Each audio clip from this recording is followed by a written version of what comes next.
being withdrawn from the account. Okay, I'm going to ask you some specific questions then. Showing the first bank account, and basically what I'm asking you is, overall, were you able to determine that Baker was funding or sharing money with a Christopher Austin? Yes. It's actually not legal. Oh. No, it's allowed. Okay, and that's what my line of question will go towards, just to give you an idea where we're going. Okay. So, if I may mark an 11-page document, the title page is Robert Baker. It's a financial accounting of all charges in different various bank accounts. And it's 11 pages collectively. If I may mark it as People's 186. Yes. All right. I'm going to show you the account ending in, this is pages 1 through 5. And this is starting with the account ending in 9366.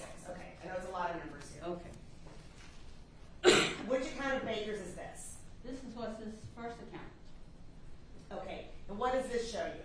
This shows that on January 6, 2016, there was a $25 withdrawal from this account, and it was actually transferred to Baker's third account ending in 7968. What is the significance of this transferring of the account ending in 7968? That's the opening deposit for the third account ending in 7968. Okay, so was that account then opened in January 6th of 2016? Yes. I'm going to jump to, I'll try to make this not too confusing here. I'm going to jump to page 8.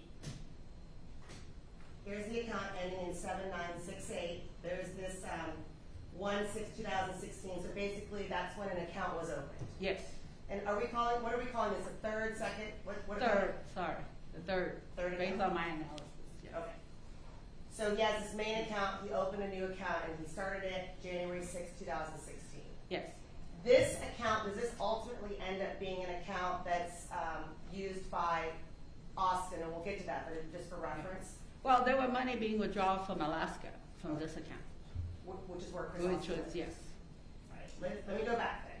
All right, turning to page 2. Actually, the back of this. The back of page 1, I should say. You have a chart that you highlighted, 1/25/2016. Yes. There was $300 that was transferred to the third account ending in 76. Sorry. And then 7968.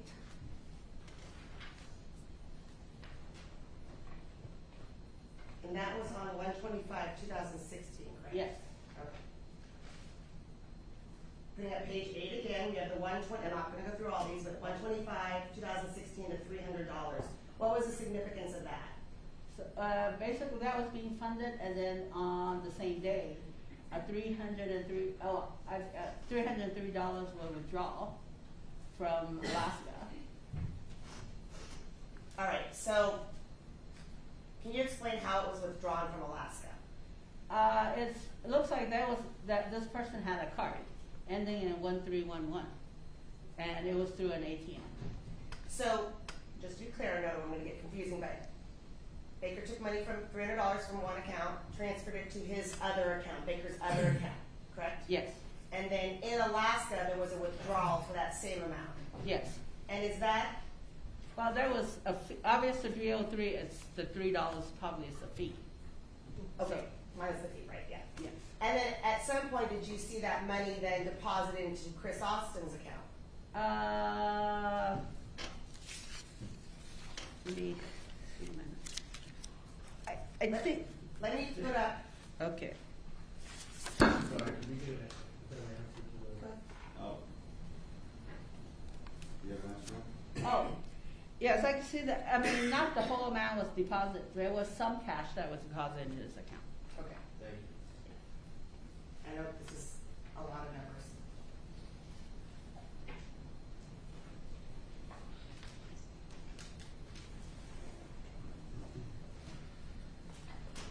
And this is Chris Austin's account right here that you analyzed as well? Yes.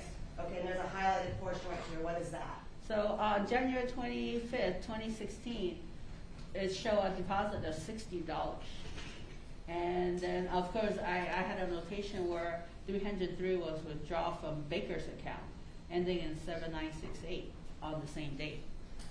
Okay, so in simple terms, is Baker's funding another account that Austin appears to have the ability to withdraw from in Alaska? Yes. Okay. And that was in the January timeframe that was happening? Actually, it happened January 2016. Right. Yes. Sorry, I should have been clear on that. But then it continues to happen closer to the date of the murder, correct? Yes. Okay. And I'll go to that to make it a little clearer. Let's go to this is page 2 of 186. July of 2016, you highlighted that section as well. And that was 6 months then before the murder of Fabio, when you just testified to you saw charges of Baker in Las Vegas as well as the defendant. Yes. So was there activity again on Baker's account that ended up funding for Christopher Austin? Yes. Can you explain that? So on July 25th, 2016, there were 2 transfers, one for $130 and one for $100, and they were both transferred to Baker's third account ending in 7968. Okay, and that's reflected on the 7968 account, correct? Yes. Which is People's 8.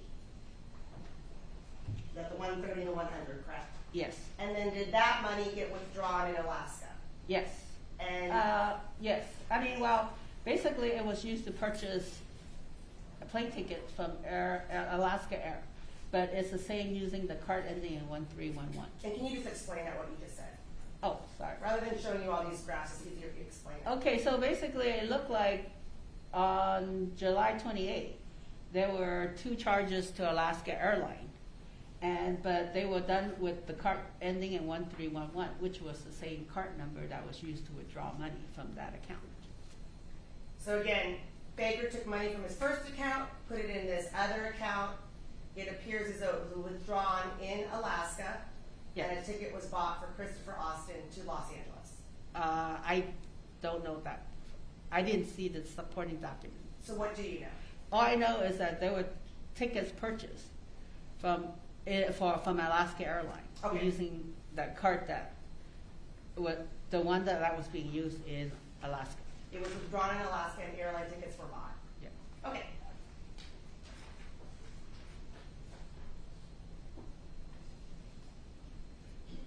And then let's move to page 3 then. And this is again Baker's main account. We've got the 1/12/2017. You've got a couple things highlighted. What is that? Yes, so on January 12, 2017, $380 was transferred to the Baker account ending in 7968. Then on January 23rd, 2017, $120 was withdrawn in cash. From where? Sorry, I don't have the detail on here as to where. Do you need me to put up another? Yes.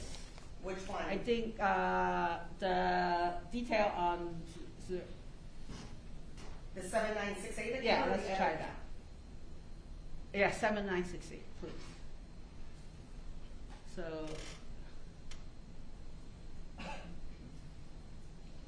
no, I don't have it on here either. Maybe.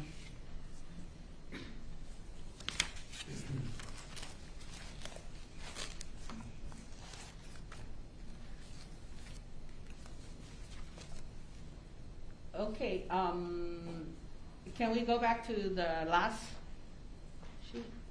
Yes. Oh, I see. If you look at, there was one schedule, it's just a bank statement that I had. A bank statement. Yes.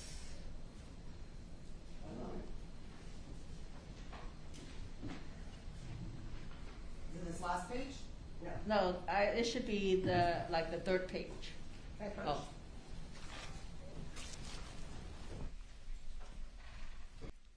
So it was the $120 withdrawal at Victoria Boulevard, Reseda, California. Okay, what is that in reference to? That's the location where the withdrawal was done. And that's on okay, I was talking about specifically 1/12, Yes. 2017, there's a $380, right? Yeah. And then below that was the 120. So what was, Correct. let's start with the 380, what was that? That was just a transfer to the Baker account ending in 7968. And then what happened to that money? May I see the detail for 7968? Yes. So you can see on January 12, 2017, 303 was withdrawn from the account in Alaska using the same part number 1311. Okay. And then, do you know what that money was, coincides with buying airline tickets again? Let me see.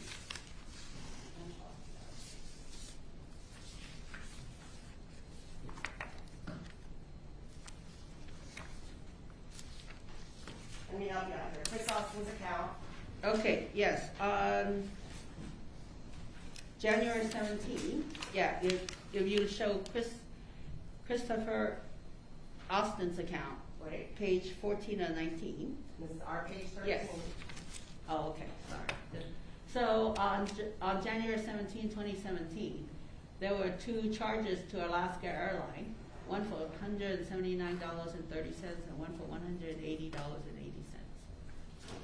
Okay.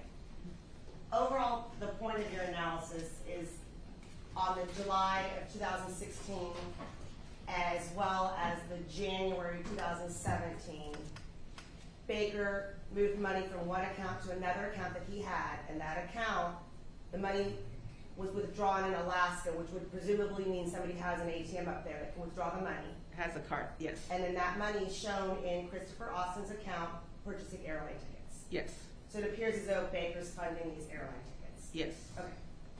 It's a lot of numbers to get through that, right? All right. And then the last topic I wanted to ask you about is, did you also look at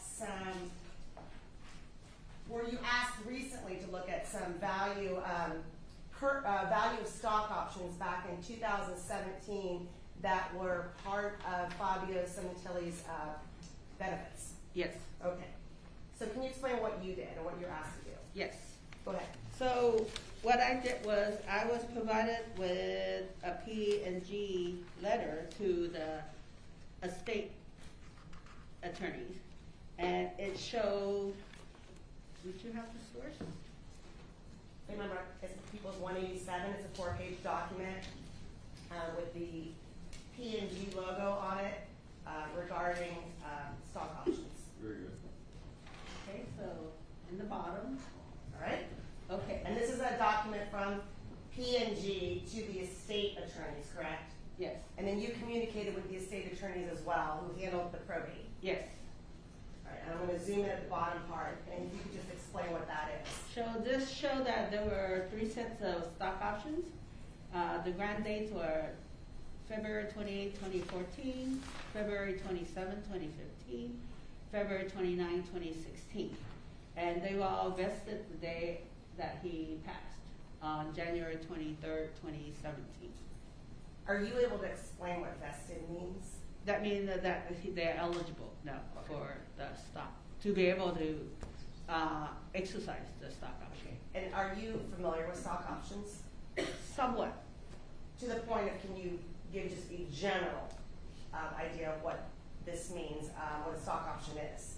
Yeah, just basically it's sort of an incentive to provide to your employees. You know, sometimes you don't choose to pay them as much in salary, so you provide them with stock option, and then that keeps them in the company, and then eventually you could cash that in for cash. And you say it's an incentive. It's a bonus to an employee. Yes. You give them an option, but they're not paying anything when they get the options. They just get a fixed price on a number for stock for the future if they want to end up exercising it, meaning cash it in, correct? Yes. Okay, but they don't pay anything up front. No. All right. So these stock options, when they say that they vest, that in this particular case, when Fabio died, that meant the stock options he'd been given were available to, for lack of better words, cash in. Yes. Okay. Okay, go on. Okay, so, and then there are certain expiration dates, so like for the stock option that was granted in 2014, it was gonna expire in 10 years, obviously in February 28, 2024. And it's the same for the other two sets of stock options. Okay. So that's the information I extract from here was the number of outstanding stock option that was granted and when it was vested. Okay, and you have no knowledge, well, never mind.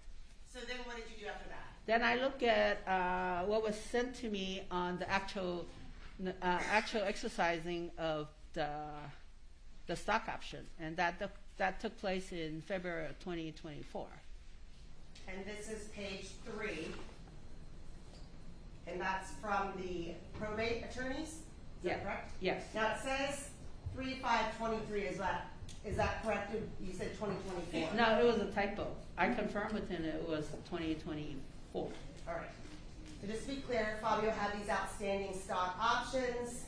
They were able to be exercised or cashed in, but they weren't right away, right? No. They weren't until 2024. Yes.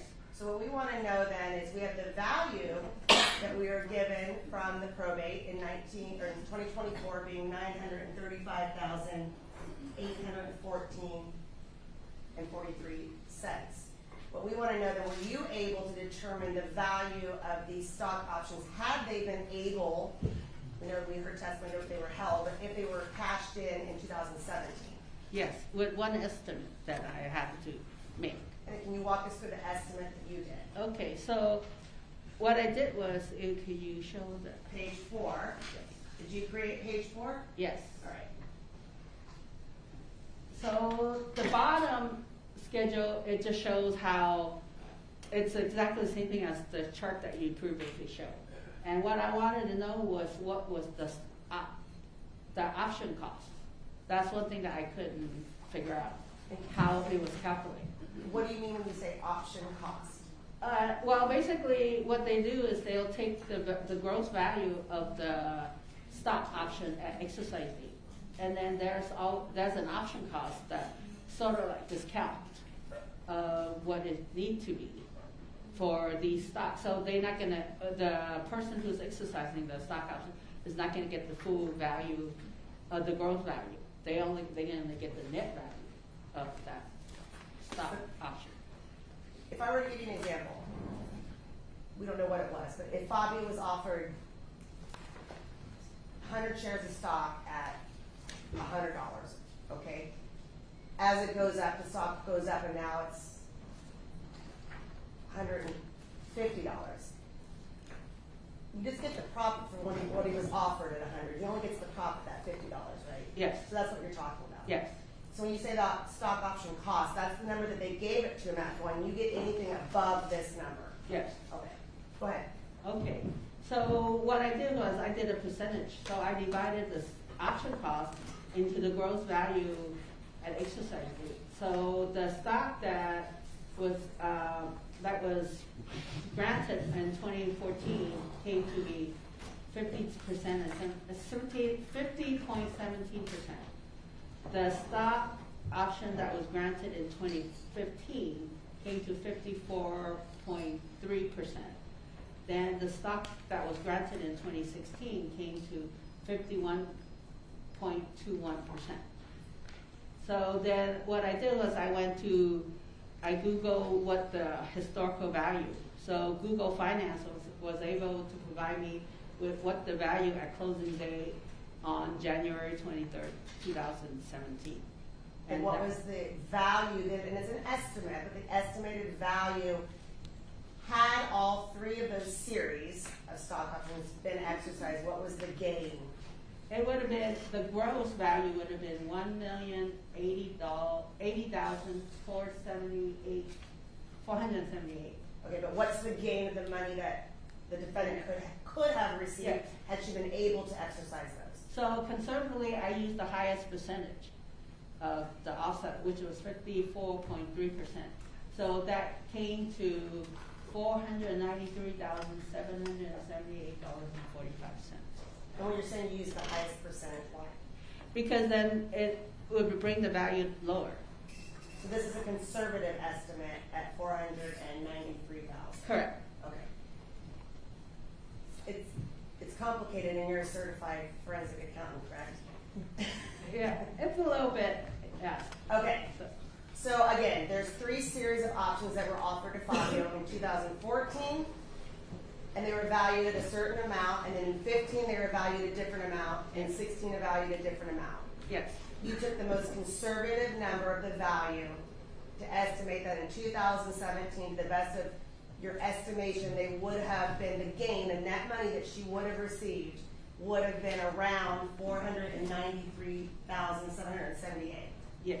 And in 2014, when they were actually exercised, meaning turned in, the gain was $935,814. 2024. 2024, yes. Yes. Okay, thank you. I have no more questions. May cross. Thank you, Honor. Hello, Ms. No. Hi. So I say you know a lot, right? Mm, I'm a little curious on the options. An option is something that you purchase at a certain time, and they give you the stock at that price, correct? the way I understand this, a stock option is being offered. You don't buy it. Well, you buy the option. You're given the option, I'm sorry. Yes. You're given the option at a certain price, Yes. all right? And that price is usually the value of the stock at the time you get it, right? Yes. Okay. So if you exercise the option at that time, if you got the stock at 20 and exercise it at 20, you make no profit, Correct. correct? And if you wait to cash it in or exercise it, you are gambling as to whether or not the stock is going to go up or down, correct? Is that right? Yes. That's out loud. So if you get the option at 30 and you exercise it, the stock is 20, you've lost 10 points, correct? Yes. You're going to owe money. Yes. So you're not going to get that, exercise that option. I'm going to object on the owe money. Well, I understand what you're saying. However, the witness did answer it. You can clarify and redirect. I would just let it expire, not exercise. Right. Why would you take a stock at 20 that's worth $10, correct? Okay. Or you wait to see if the stock is going to go up, and that's the gamble, correct? Correct. Okay. So Procter & Gamble or Wella allowed Fabio Sementilli on 3 different occasions to gave him options at a certain price, correct? Yes. One was in 2015, one was 2016, and one was 14. 14. Okay. Wait. 14, 15, and 16. Yes. Okay. And you know the price or the value of the stock at that time. You know what the option that he was given at what value. You know what it is. Yes. Okay. So the value would, I'm sorry. Objection on vague. It's overruled. Well, objection on speculation that she knows. Well, do you know the option price that Fabio Sementilli was given? In Yeah, 2000? now in retrospect, yes, and I think it's part of one of the schedules that I used, that it was on there. And it was the closing price of the day that the stock was granted, the stock option was granted. Okay, so you know that the value on that date that he got the option, what the stock was worth. Yes. Okay. And then on that date, if he cashed it in, he'd break even, right? Yes. Okay. What was the value of the option in 2014? May I see the P&G? Or you could just move it up. Yeah, so these are the granted prices. You're looking at Exhibit 187, it looks like, at the bottom here. So, I'm sorry, your question was, what date were you Well, interested in? In 2014, the granting date was 2/28/2014, is that right? Yes. And the granting price was $78, correct? Yes. Is that right? Yes. 2015, it was worth $85, and in 2016 it was worth approximately $80. Is that correct? Yes, Now, in 2000, Fabio Sementilli died on 1/23/17. Is that correct? yes. So the grand price of $80, you're not saying that he was given the option on the day he died, are you? I'm sorry, can you, I'm sorry, I'm looking at the wrong date. All right, so he was granted the option that on 2/29/2016 was the granting date, the grand price was $80, correct? yes. What was the value of that stock on 1/23/17? I believe it was 86, sorry.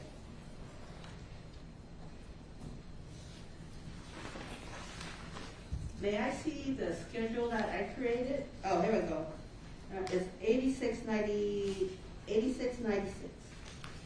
So the stock that he was granted in 2016, on the day of his death, it went up 6 points. Is that correct? Yes, All right. So if it had been exercised on that day, what would the profit have been? 6 points, right? yes. And what was the stock worth on that day? 86.96. So what would his profit have been? It would have been 36,000, maybe? How many shares was he granted? 42.99.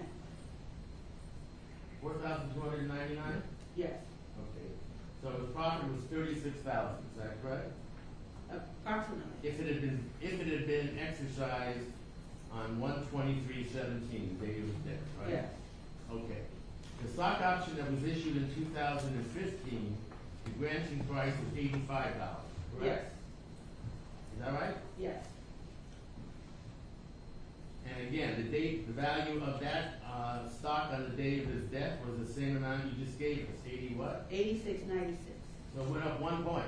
Yes, So if he had exercised, or someone had exercised that option on 2017, the day of his death, he would have made a profit on one share of the stock, correct? yes. What was the value of that stock on that day?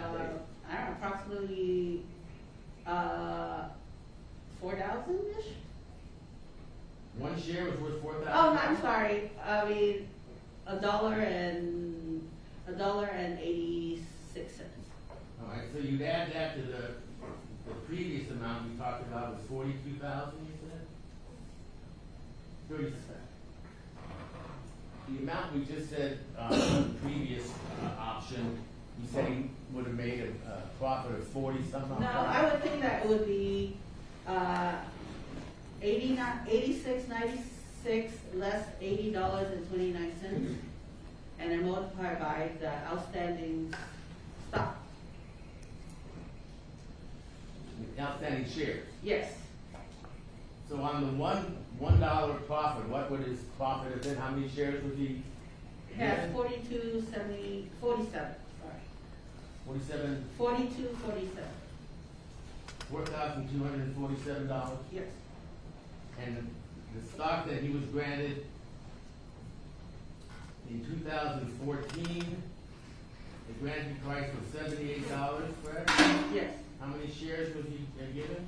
78 sorry. 3,897 shares? 79. You said 97. I'm sorry. And the stock with the same price on the day of his death was 80 what? 86.96. So what was the profit there? How many shares, how many points It's like did it go up? $8. Around $8. All right, and how many shares was he again granted? 38.79. So 8 times 38.79 is what? About 32. 32,000, right? Yes. So the three amounts that would have been gained if all three options had been exercised on 2017, you said was $493,000? Well, that was because bear in mind that the estimate. I mean, that was one thing I couldn't quite determine.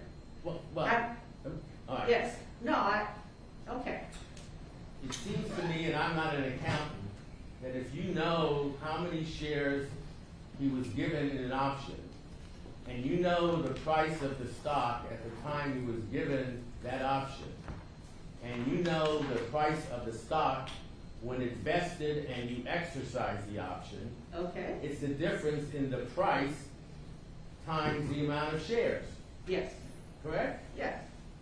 Where does conservative or not conservative come in? Can't you give the exact amount by looking at those numbers? Yes, in retrospect now, yes, I see it. Okay, and the total amount that he would have, or someone would have gained would be somewhere around $72,000. Is that right? Roughly, I guess. Okay. So this figure of 493,000, which you said was conservative, that was way off. Yes, Okay, I that's okay. I just want to realize get that. the two figures here. So assuming that Monica Sementilli or someone else had exercised these three options on the date of 1/23/2017, the date of Fabio Sementilli's death, there would have been a profit of about $72,000. okay. Is that right? I didn't calculate off the top of my head. Well, we just did it though. Okay. Okay. They were not exercised on that date, were they? No. Do you know when they were eventually exercised? Yes, in February of 2024. And they were exercised not by Monica Sementilli or Luigi or anyone in the family. They were exercised by the estate attorneys, correct? Because they were going to expire. The first set was going to expire in Okay. February 2024. So they almost expired before they were exercised, correct? Yes. Okay. And I don't know if you know or not, but wasn't the estate notified by Procter and Gamble that if you don't exercise these options in a week or two, you're going to lose them? I don't know. Okay. But you do know that they were all exercised on the same date, or were they not? Yes.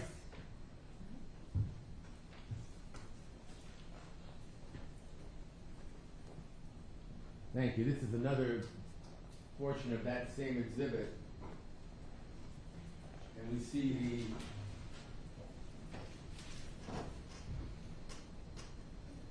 the net cash, net fee, and it was, It was a typo. 3/5/23. Are you saying it was actually 24? It was 24. Okay.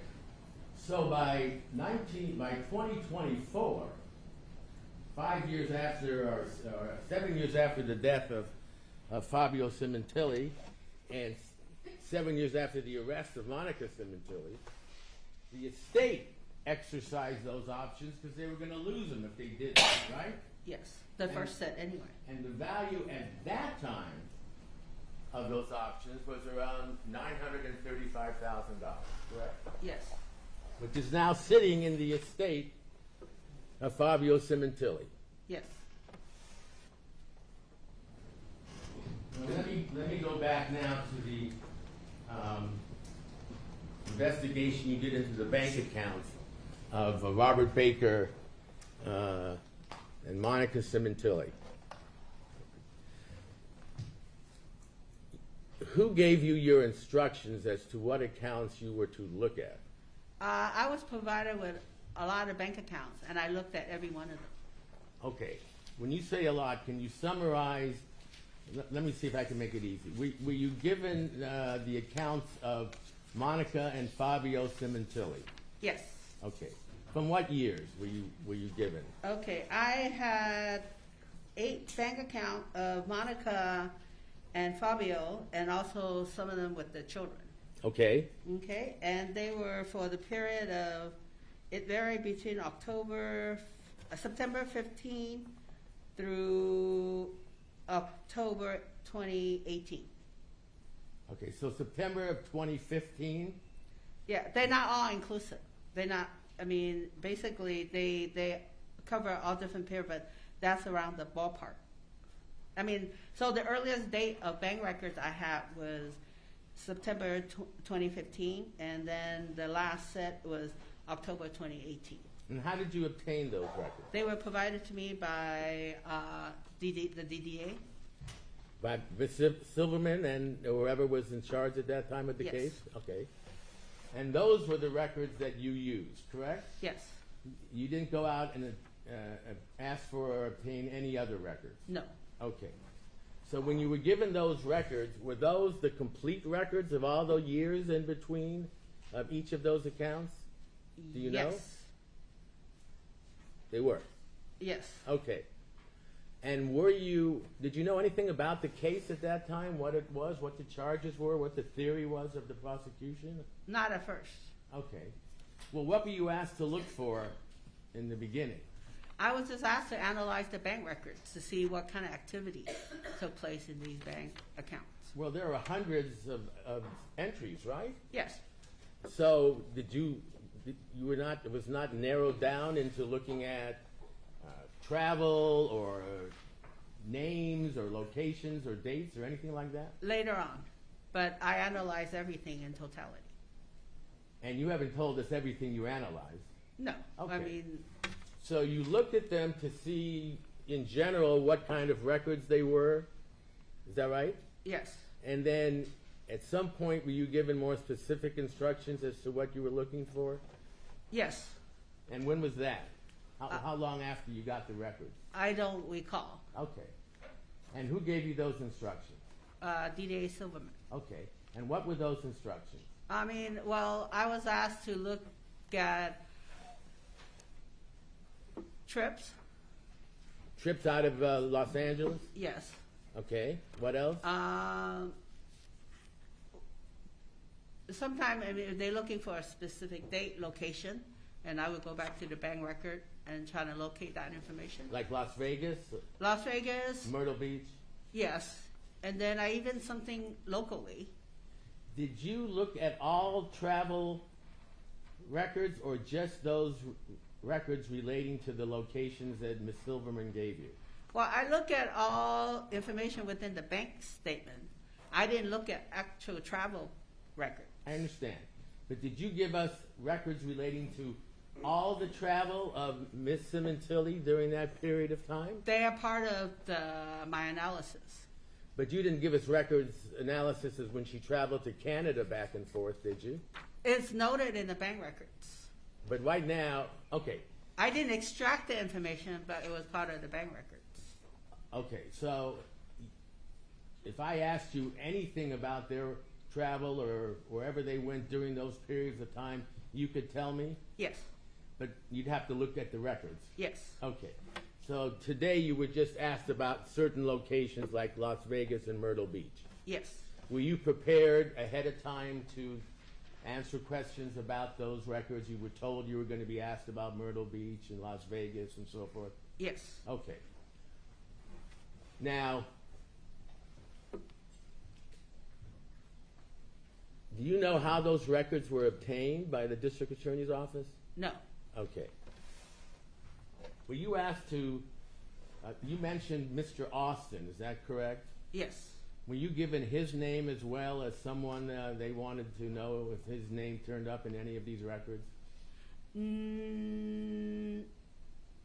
No. I think basically, as I was viewing the information, there were a lot of activity in Alaska, and I could see that money is being deposited in Baker's account locally in the valley, but then someone was withdrawing money in Alaska, and that seemed peculiar.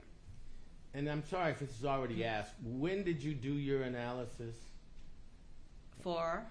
What you've testified to today. Over the last few years. When did you start? I don't recall. And when did you end? The last of my analysis was Austin's account, I think within last year. Okay.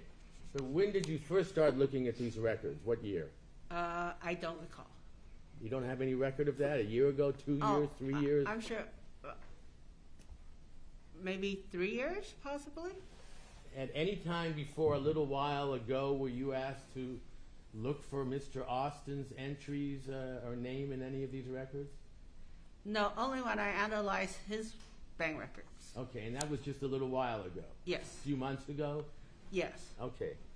But had you been asked to look at Mr. Austin's records dating back to 2017 or 16, you could have done that, right? No, I mean, I can only look at what was provided to me. But you had Baker's records dating back to what year? I guess whenever I started, No, a but- few years back.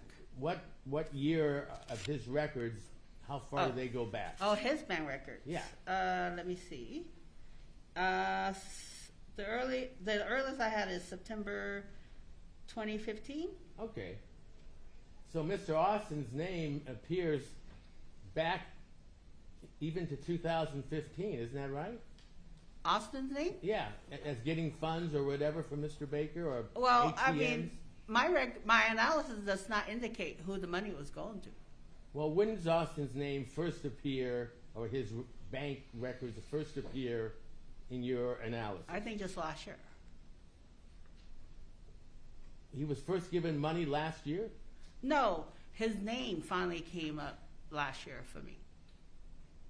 And it came up in whose records? I think it was a discussion between me and DDA Silverman. Did they come up, the transactions, in Mr. Baker's records as well? There are transactions being shown, but it did not. The bank record did not identify who was doing the withdrawal of the money. It just showed Baker was sending money to Alaska. And No, other- it just shows someone was withdrawing money in Alaska. Okay, dating back to 2015, right? I think 16 was the first, because that's when the account was opened, in All right. January 2016. And did it show in Mr. Baker's records that there were travel expenditures in 2017? Ooh, can you be a little more specific? Well, what's the earliest after you were asked to look for Mr. Austin that you saw he was traveling? It appeared with funds supplied by Mr. Baker. July Of? 2016. Okay. Before Mr. Sementilli's death. Yes. And had you been asked to identify Mr. Austin's travel or records or so forth, with those records you had, you could have identified him at any time if you were asked to look for it, right? I didn't get the Austin bank records until last year. But So- you had Baker's. Yes, but Baker did not identify. I mean, it showed purchase at Alaska Airlines, but whom it was. I never saw the detail from Alaska Okay. as to who the tickets was. Did it show purchases around January 23rd, 2017?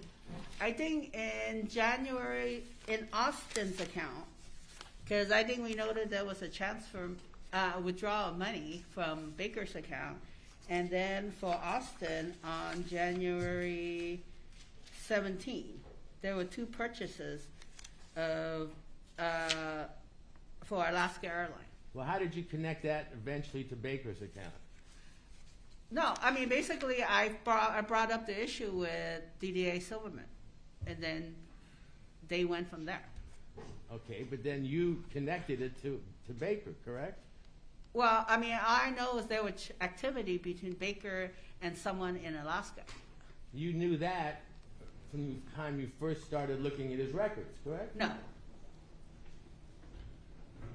I mean, well, when I first look at his, yes, I see the activities, but You I didn't just- know who was it for. Did Oh, you? with.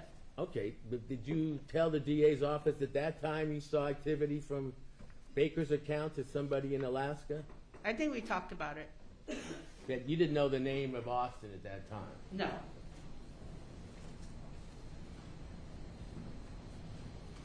In all of these records, you saw in your records expenditures that were paid by Monica Sementilli in the travel to Las Vegas and to Myrtle Beach, correct? Yes. Okay. She appeared to pay for a larger amount of the activity than Mr. Baker did, I correct? think so. All right. Did you ever see any activity involving Monica Sementilli to Mr. Austin? No, Nothing. no. Thank you, Your Honor. Anything further by the people? Yes, just briefly, to clarify, I want to give you an opportunity to clarify or explain. On 180, People's 187, the last page, your calculation with your numbers, so we can have a clear understanding. Can you come up with like what you were doing here to get this number? Do you have a 54.30% under it? Well, I mean, now in retrospect, I realized that I was incorrect. Okay, but Okay. what is that 54%? Like, what were you doing? So I was trying to figure out what the option cost was. I, unfortunately, being a civil servant, I never owned stock options.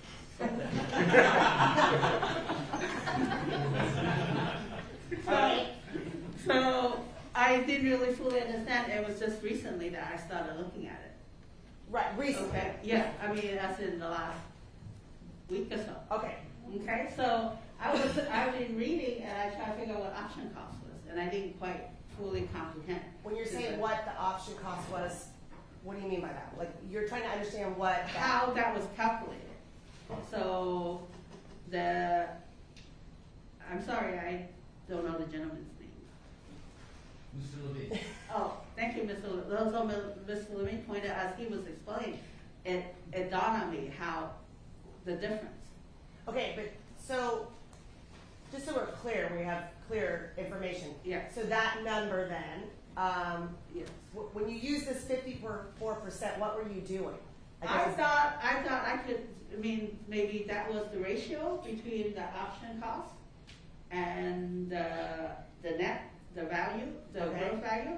But in retrospect, it's because when I did this calculation a couple of days ago, P&G was at 166. Okay. So it's gone way up. So that the percentage is no longer reflective of that. So, now he explained to me, it's like, okay, now he did a good job in explaining to me, I said, okay, it's the difference between what the value was the date of death Okay. versus the date that it was granted. All right, I just want to be clear so that you have an opportunity to explain it. Now, also with stock options, you don't have any, I know. The point of stock options, though, is when you give them in a company, you don't know how much it's going to go up. But the idea of it is it's an incentive because the belief, as Mr. Levine said, it's a gamble, but the gamble is in hopes that it's projected to go up, right? Yes. So the thought is that you're going to have some increase as the years progress with the company if it does well. I'm going to object. There's no foundation. Sustained. Okay.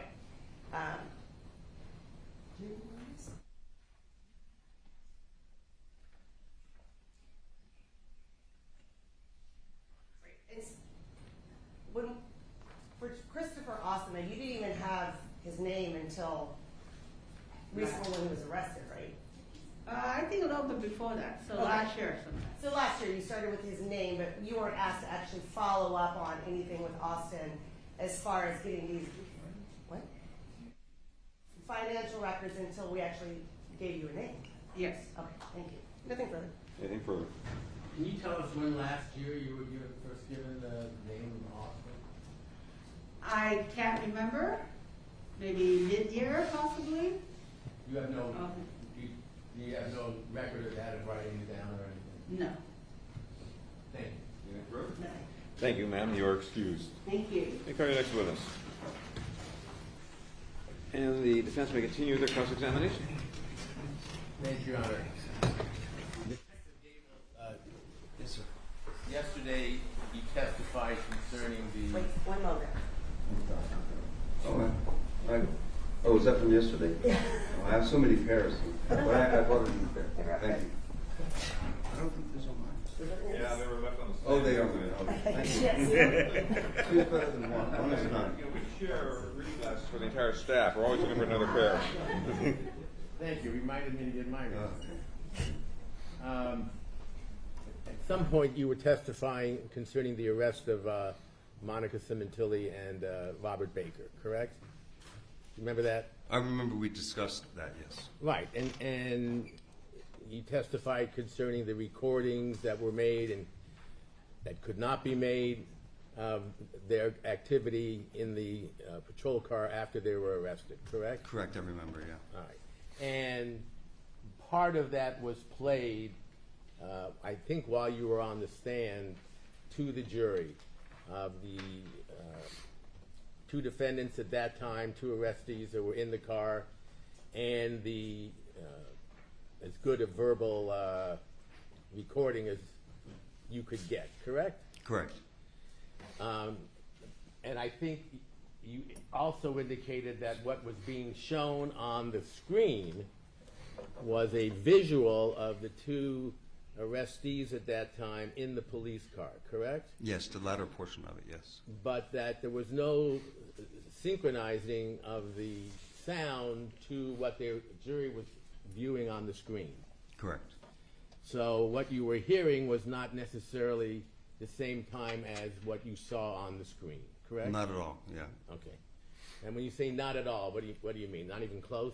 Not even close, because when the recording that recording, the video that you were seeing was far toward the end of the recording. So when the recording started, that video was never captured. So do you know why the video was shown at all? I don't know why they decided to show it. Okay. But what was played to the jury were snippets or a truncated version of what you had recorded that day, correct? I don't know. Well, I just know that it was later in the incident. I don't know if that clip was truncated or edited. So when you were following through, you don't know whether it stopped at certain points and then began at other, or whether it was all contiguous? Correct, I don't know. Okay. Because I was actually just reading the transcript and just glancing up at that. Okay. Your Honor, per prior agreement, we would like to play the entire period of time during which the recording was made that the jury heard parts of yesterday. Would you like to have that marked as 616? Okay. And we have transcripts, if I assume you want to. Well, I mean, yeah, this first. Okay. The recording marked as 616. Okay. CD, thank you. And the transcript is 617. Let me inquire as to the length of time. 43 minutes long. Thank you. Now we'll take our morning response. They do.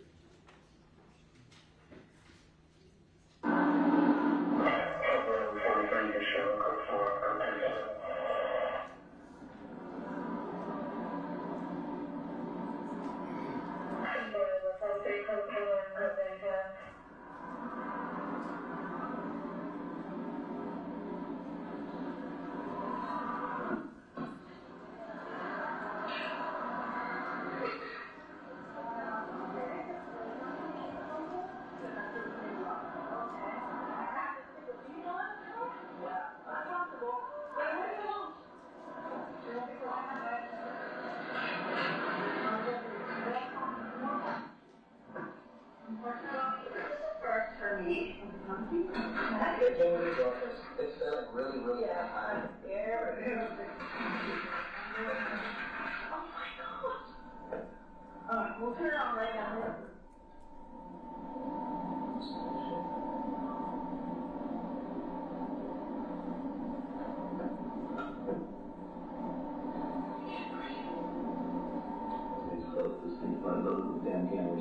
I can't breathe. Can you help?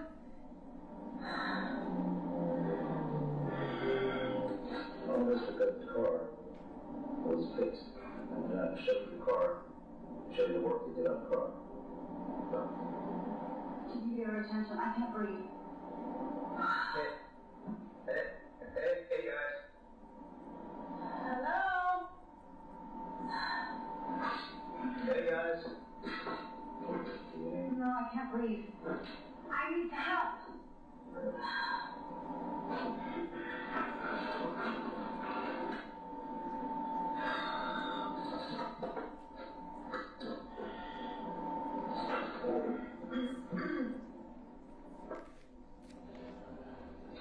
Put your face forward. nose. Oh, there.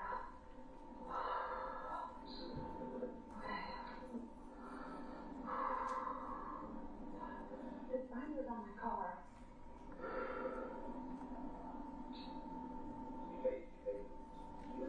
Oh, yeah. This is just, I've never seen anything like this. You should have. Yeah, you will. Oh, I will. I will. This is ridiculous.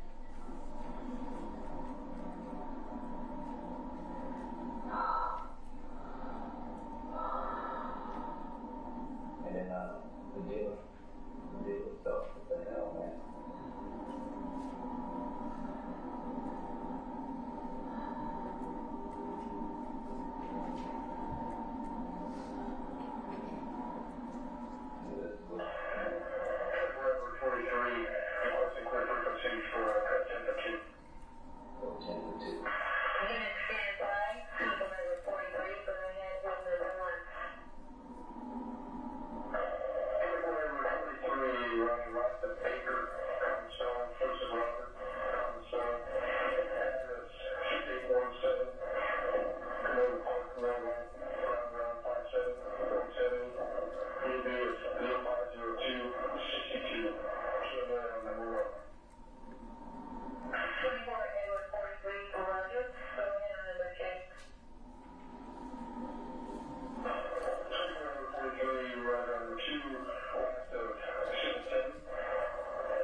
What the fuck?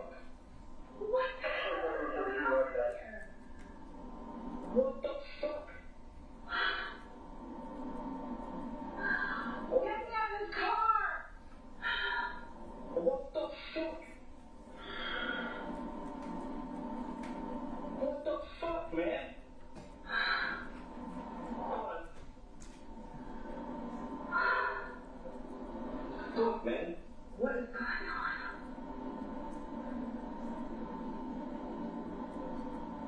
What the fuck?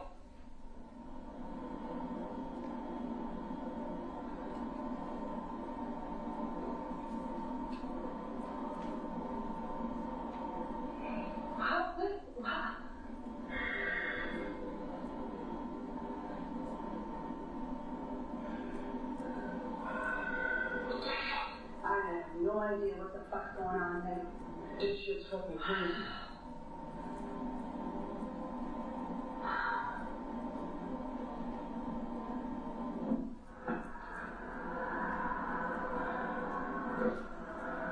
What is going on? Ma'am, Yes, I heard everything. What is this? there's a warrant for your arrest for murder. Oh my gosh, I just talked to the detective this morning. Okay. That came up, I gotta give him a call. Okay, please do. We're gonna have to. Oh my god, my husband was murdered 5 months ago. Yeah, I'm very sorry for your loss. How could this be? All I can tell you is, you got a warrant for your arrest. Yeah, I'm gonna make a phone call right now. Oh my god, please.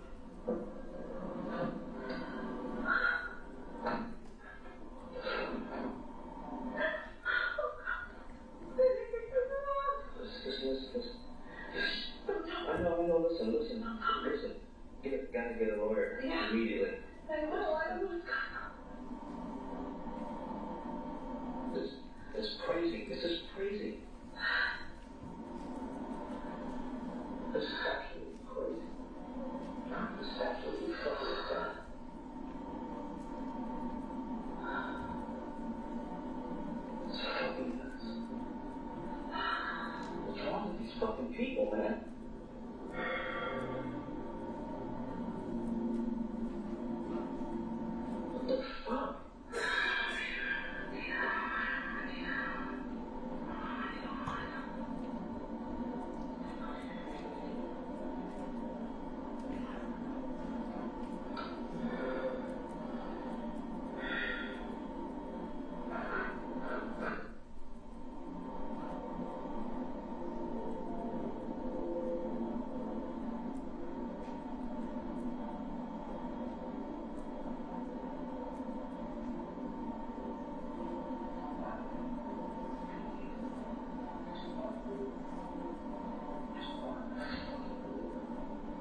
Is it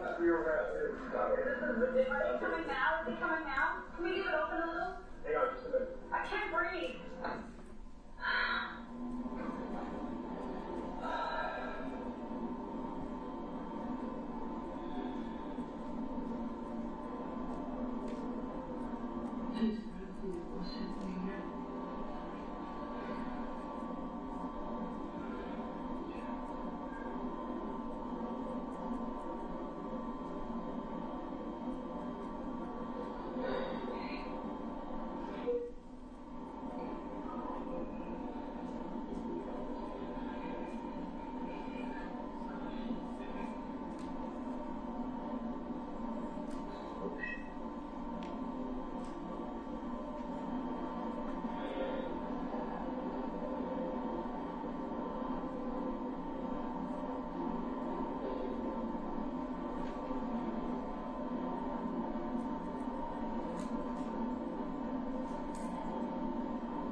Immediately, okay?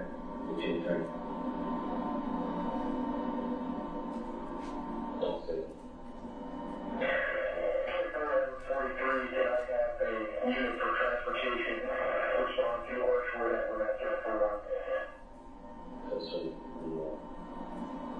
should do. Get a lawyer immediately.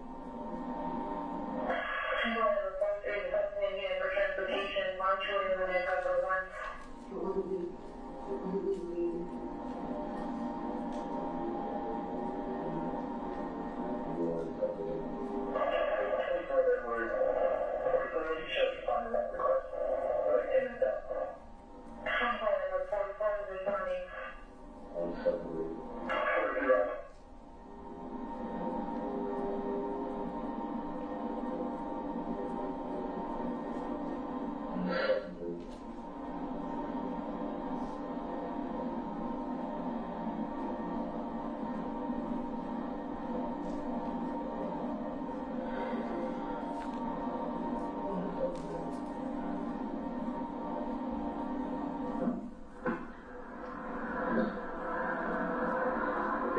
Transport you both together, so we have another unit coming right now. Okay. Okay, and then we're going to call up to the veterans. Okay, the detective there? I'll talk to him. Okay, can you just, I can't breathe. Okay, Please. just get a bracket, okay? Is there any other information you can give me? I don't know. That's it. Sorry.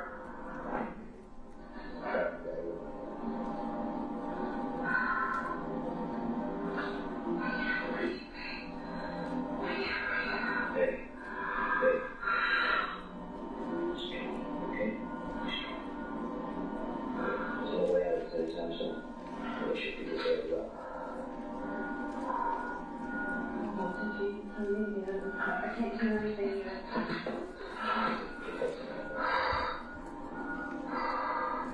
What the fuck is wrong? But this is fucking bullshit. This is crazy. This is fucking nuts.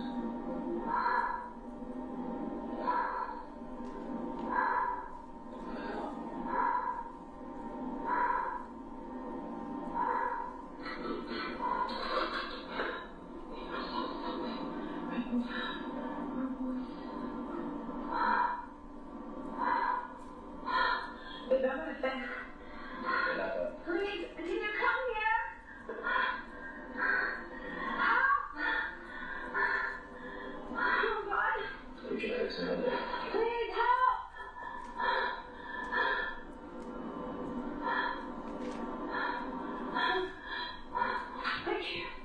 I can't do it. They're not gonna care. They're not gonna care. Help me!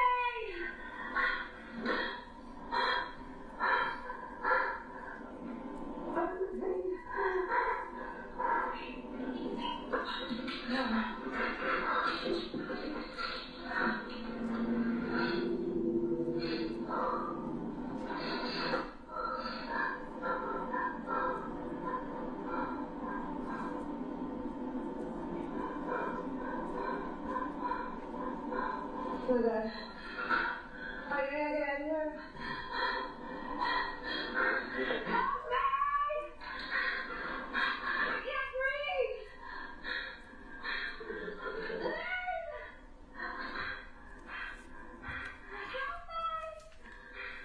I can't breathe!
That means they have one. That means they're satisfied with 18 or the school. Whatever that is, I have no fucking clue what would be in their minds. Just keep your face over there.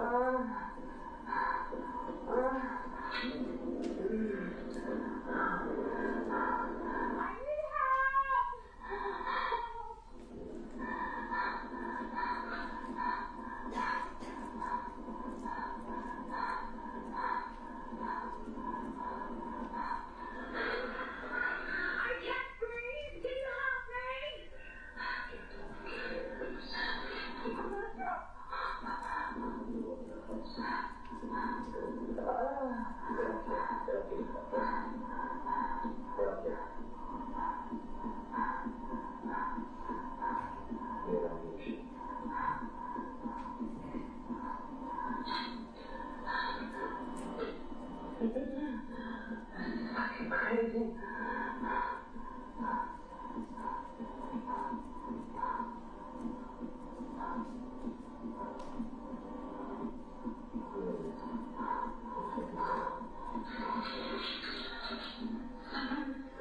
So you're saying that?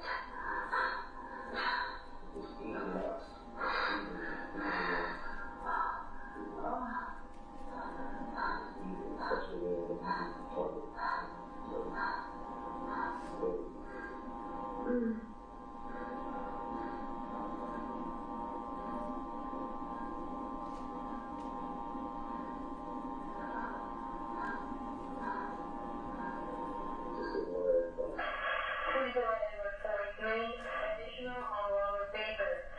He is showing as a 290 registering at a 6817 Independence, apartment 110, Canova Park. That's why. And that's why I'm in this shit. This is why you're here. Because you're a friendship with me. This is fucked up. I need to know what's going on right now. I can't breathe. I'm having a big problem back here. Help me.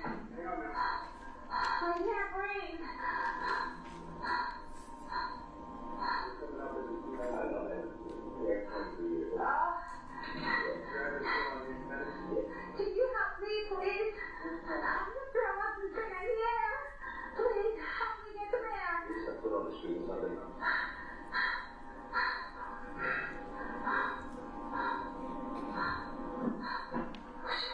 Oh my God. Please. No, I need to stand up, please. I'm gonna throw up. Please, help me. Can you just stand with me? I'm gonna faint.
Where's the fix?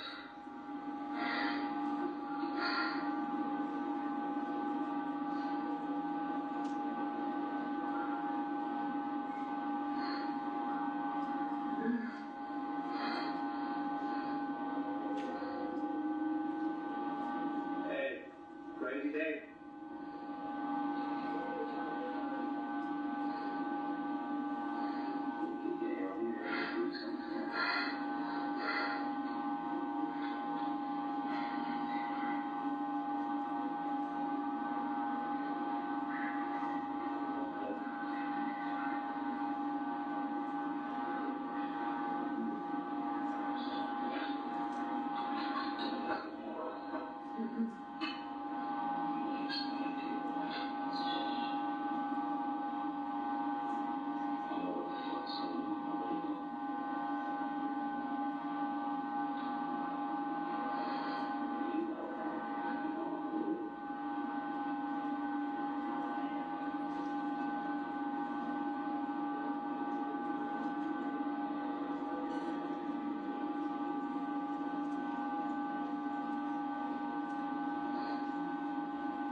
happening.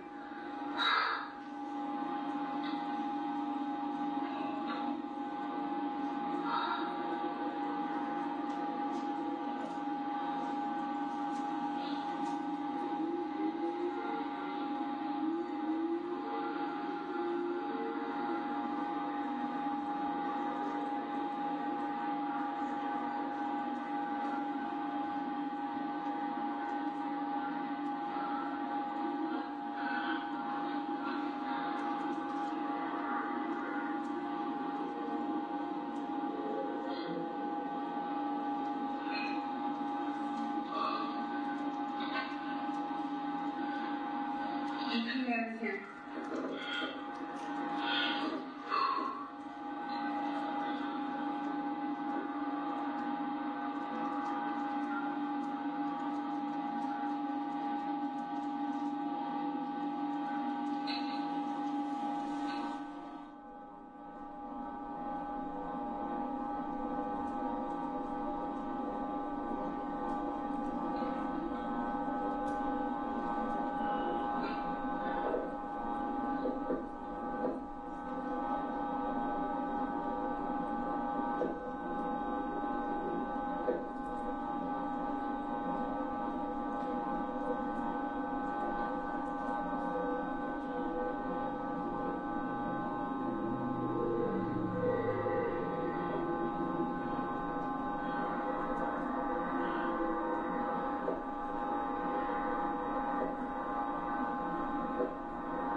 So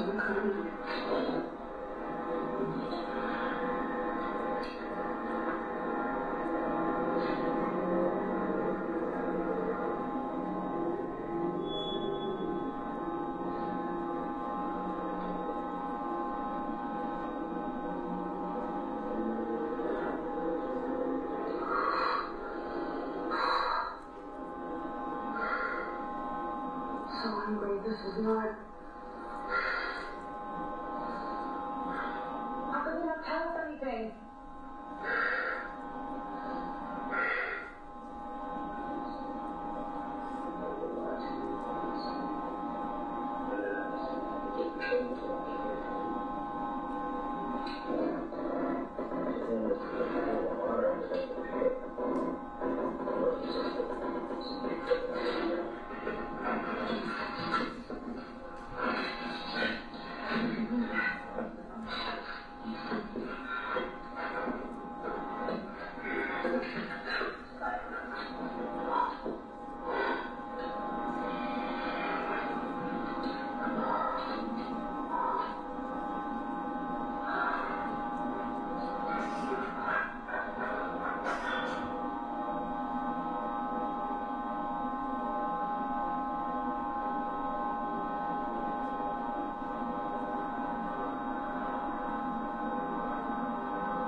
Transcripts, thank you.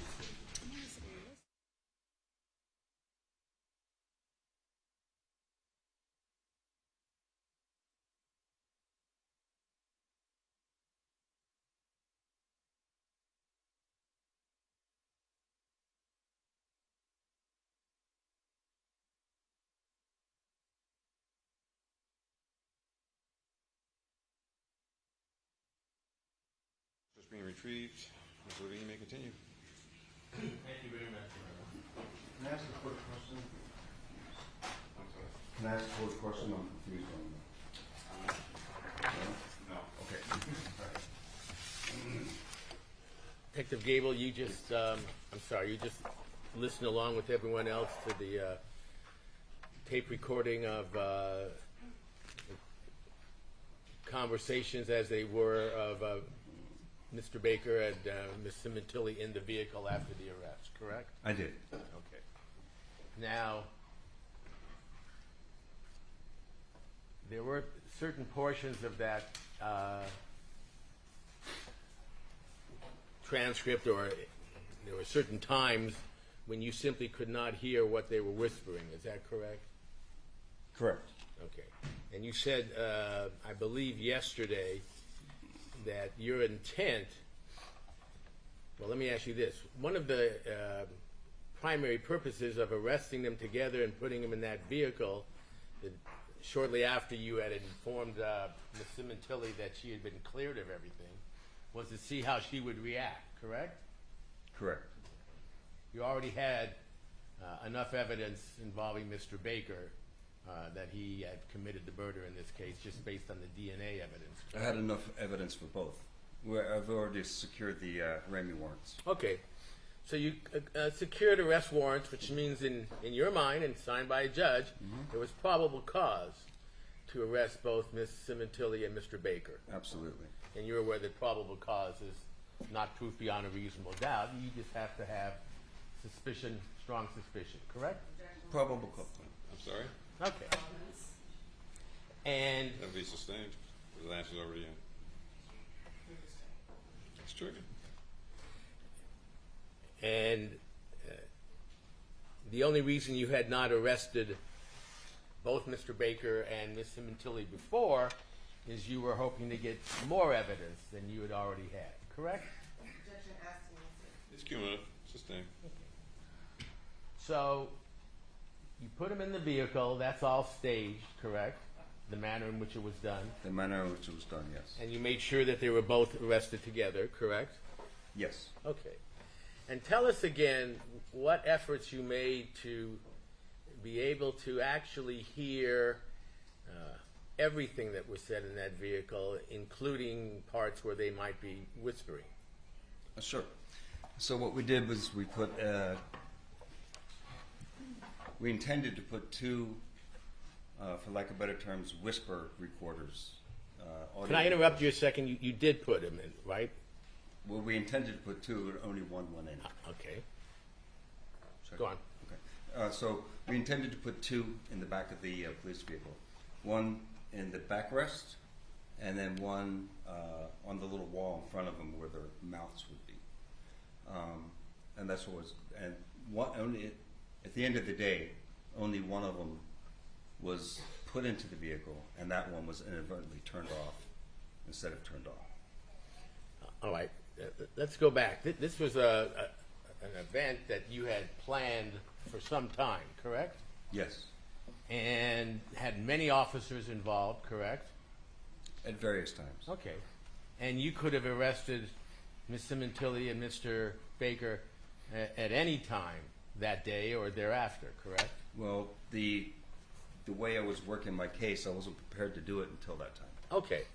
But you had plenty of time to arrange for the vehicle they were going to be placed into to have the proper listening or hearing devices, correct? Yes, we did. Had they been tested before you arrested them? We brought the technician out to turn the microphones on so that nothing would hopefully go wrong. And unfortunately, the technician messed up. And messed up by not turning it on, or it didn't Yes, work, or what? Well, since you asked, I'll explain. I'm sorry. So what happened was, Please. what happened was we had time.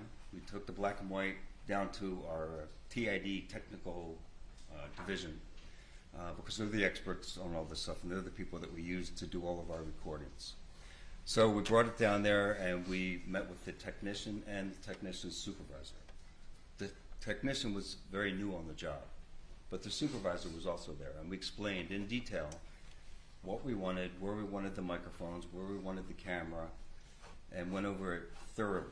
There was like no doubt in our minds, and they were like, got it, Roger Dodger, no problem. Could I interrupt you? How did you know? Had you done this before? Set up microphones? Yeah, where and Oh, how? yeah. Okay, go I on. mean, throughout my career, I've done it many times. Okay.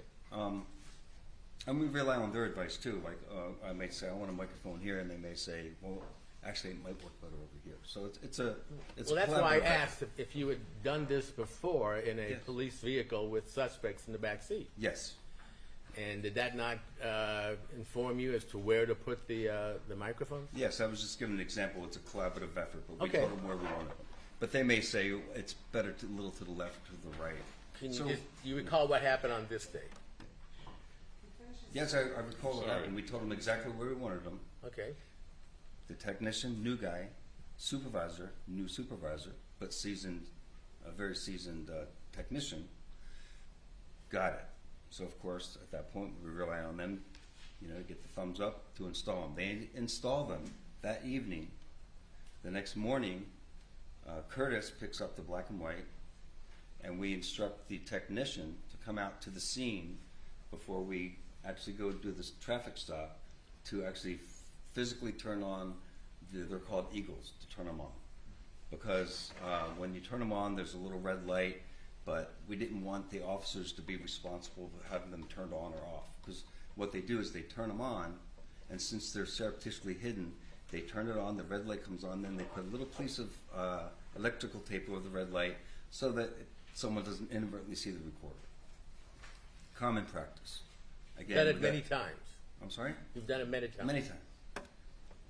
So the new guy, that evening, unbeknownst to us, takes it upon himself to take the eagle apart, disengage the red light, and then put it back together, So then when he went out that day to turn it on, he didn't know what was on and what was off because there's nothing to indicate it's on. So it inadvertently turned off. How'd you find that out? Afterwards, when we went down to meet with him, After you tried to play it back? there was nothing to play back. Yeah, so what happens is, after the recording's done, the technician comes out, recovers the recorders, takes them back to the office, and then they download the information. So the next morning when we came in to go pick up the recordings, they said, we got bad news. Bad news is what I just explained to you. And that's how they explained it to us. And we said, oh, okay, well, that sucks, but what about the other recorder? How'd that one do? And they went, what recorder? What are you talking about? So it was a huge screw up. It was a huge screw up. And But you never did a trial run with before they were put in the vehicle or before the whole arrest went down to see if anything was working. I take no, it. no, not that day. Okay. And you didn't find out till afterwards that you were not able to obtain the results of whatever they were saying. Mm-hmm. The next day. And there was no way to listen in during the time as you were doing with the other conversations to hear what they were saying? No, the only microphone that was live was the one on the front dashboard with the camera. All right. So, unfortunately for everyone, no one knows now what was said between them in the whispering that was not picked up. Fair Only statement? Monica and Rob. Absolutely. Now, after that, your ruse continued, did it not, after they were arrested? More detail. Well, they were both placed under arrest for murder, correct? Correct. That was not a ruse. That was not a ruse, obviously.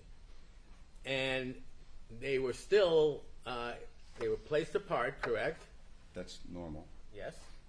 And as far as Ms. Sementilli was concerned, you or other officers under your direction continued to lie to her about what was going on, correct? Regarding what? Well, you told her that Mr. Baker had confessed to everything. I don't remember saying that. You remember any of your other officers saying that? I don't recall that. You don't? No. I mean, you can refresh my memory. That's fine, but I just All right. don't recall Well, it. perhaps after lunch, I'll just Okay, take the yeah, time we have. it's been 7 years, so I could miss that, but I don't recall an officer saying that Baker confessed. Did you prepare a police report of your arrest in this case? Yes. Okay, and documenting that some of the tapes did not work accurately, is that right? I don't know if I put that in there because it's not necessary for an arrest report. Did you put in the arrest report what you were able to overhear yourself? As far as the Perkins, I may or may not have. I'm talking about, I thought you were listening to contemporaneously to what you could hear. I was. Did I you- may have, and I may not. I put enough in the arrest report to satisfy the probable cause. Okay. Satisfy the grounds for the arrest. Correct.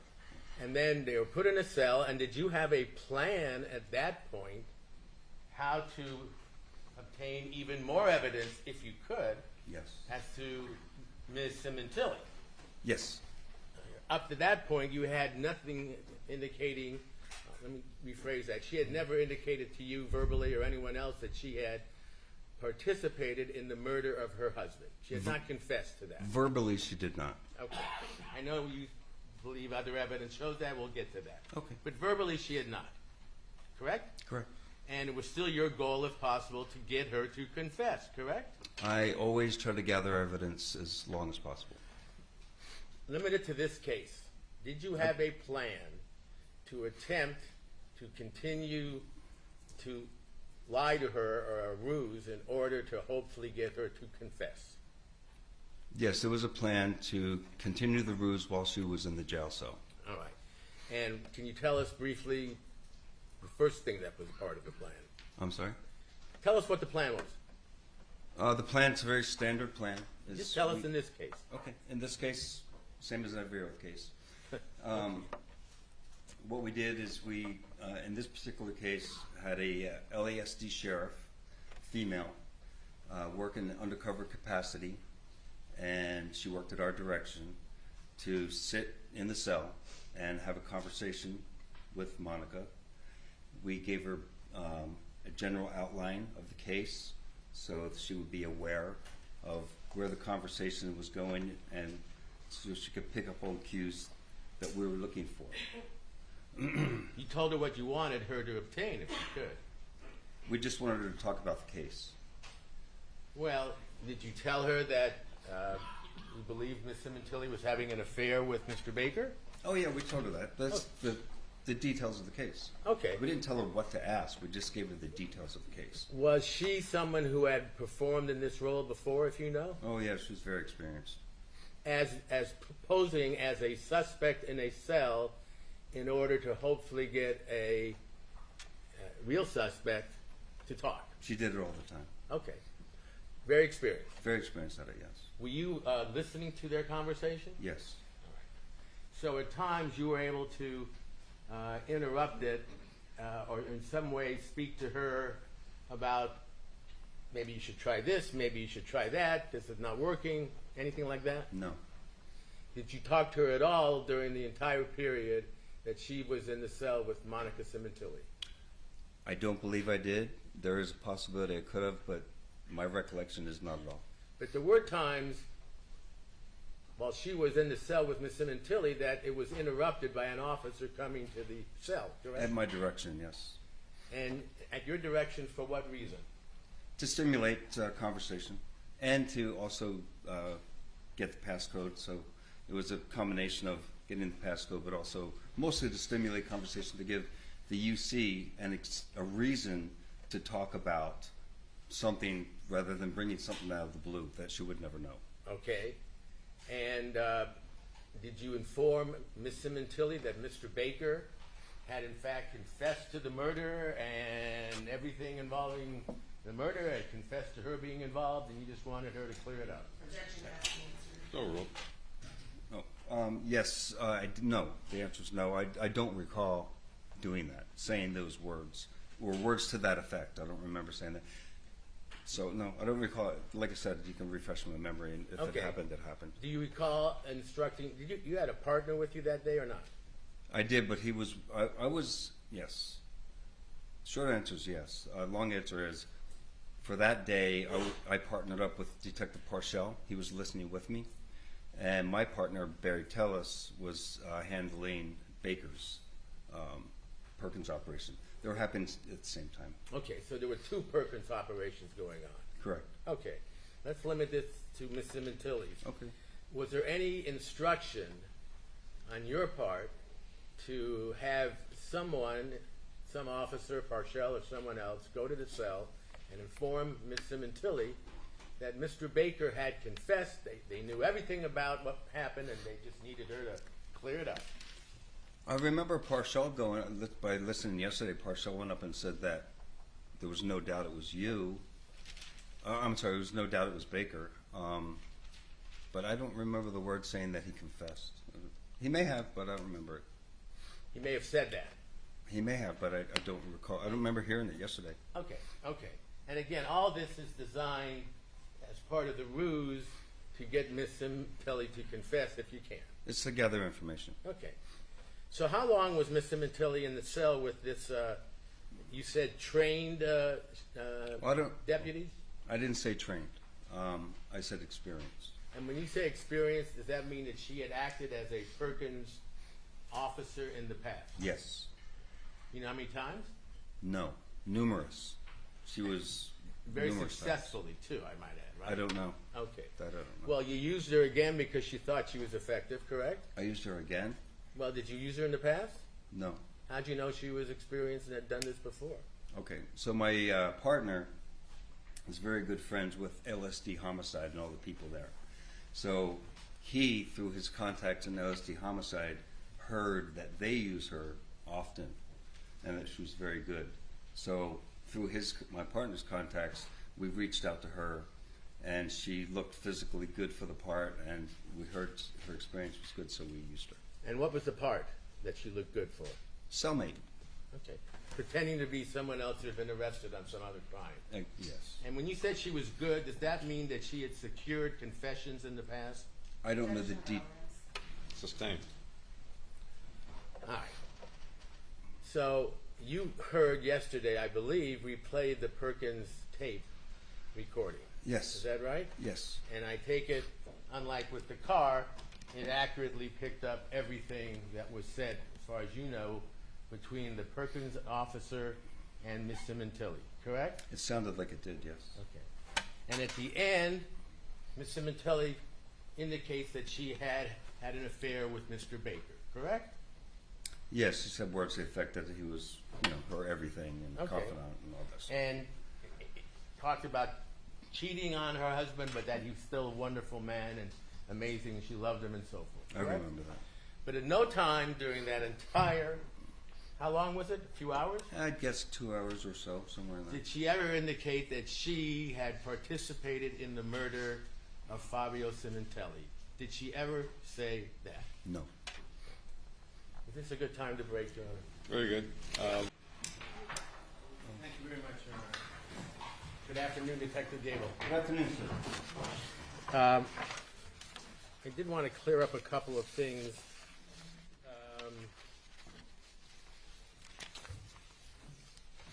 The recording of the two defendants, or Miss Sementilli and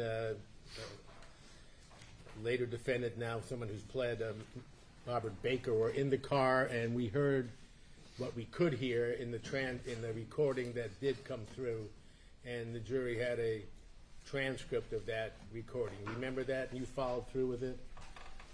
I'm sorry. You followed along with the playing of the tape yesterday, and then we played a longer portion today. You remember that? Yes, yes. Okay. Referring to page 3 of the transcript that was played actually both days, do you recall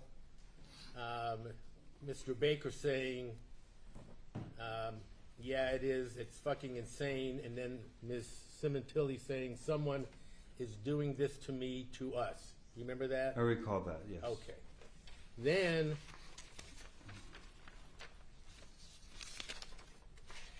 a few lines later, maybe 10 lines later, do you recall Ms. Sementilli saying, somebody did this,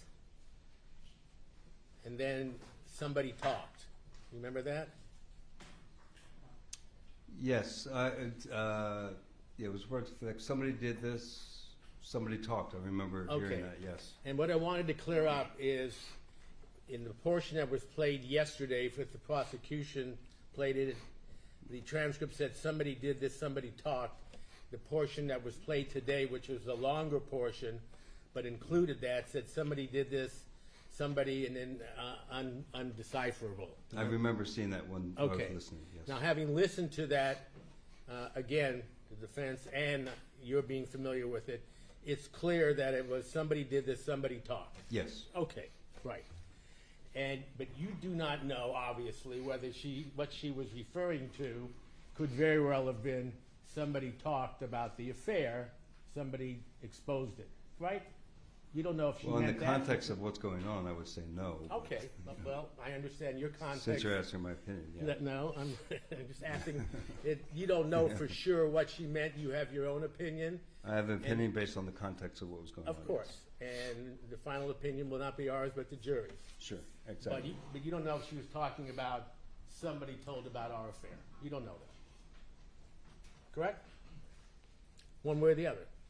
My opinion stands that I Okay. believe it was, yes. Fair enough. Just wanted to be fair about what was actually on Certainly. the tape recording. Okay. Yes. Let me return to one other thing that we talked about today, which also involved a tape recording, and that has to do with the Perkins individual who was in the cell with Monica Sementilli. You remember that, correct? Yes, I do.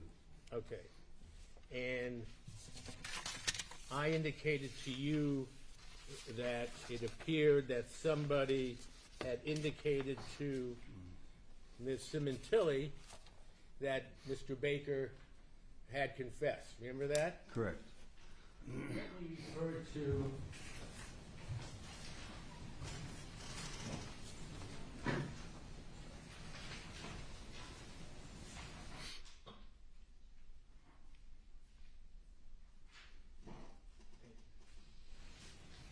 didn't recall an officer actually saying that to Miss Sementilli, and then we followed that up with she never confessed to being part of the murder at all. Remember that sequence we were talking about? I remember talking about it. Okay. In looking at the Perkins transcript, the D on it is detective, right? I believe so. Partial and or Gable, it says on the... Okay. Right. Do you know whether it was you or Detective Partial who said to Miss Sementilli, and I just want you, this is on page 33 for the benefit of the prosecution and or the court, and I just want you to... I'm sorry, for exhibit number, are you talking? It's exhibit 181. Thank you.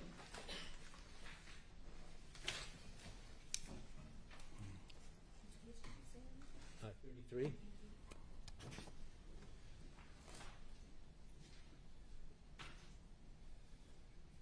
It starts out with detective, maybe you can remember if it was you or Detective Sure. Marshall, saying, listen to me, Monica, you and Rob were arrested today, and I want you to understand. She says, this is, and then you interrupt, listen to me. There's a third person that's involved in this, and that person's not here. That person wasn't arrested, and there's a reason for that. She says, why? You say, okay, well, think about that. I'll be back. I'm going to get my partner. She says, why? Who's the third person? Oh, my God. There was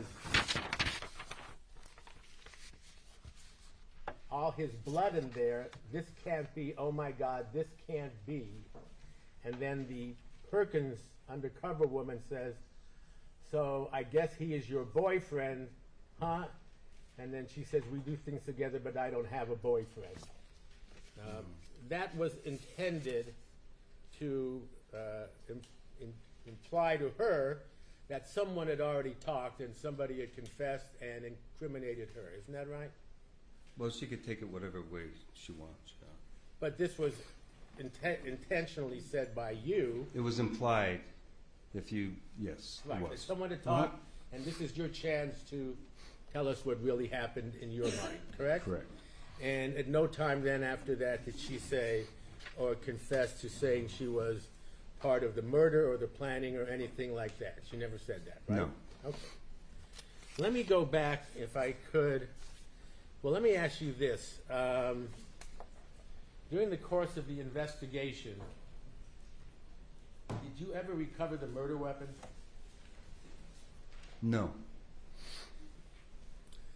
And what efforts did you make to try to locate? By murder weapon, we're talking about the knife or knives that was used in the stabbing death and murder of Fabio Sementilli? Correct. And what efforts did you make to try to find that knife? Every search warrant that we conducted, one of the, or two, whatever, knives were part of the search of any potential knives that could have been used as a weapon.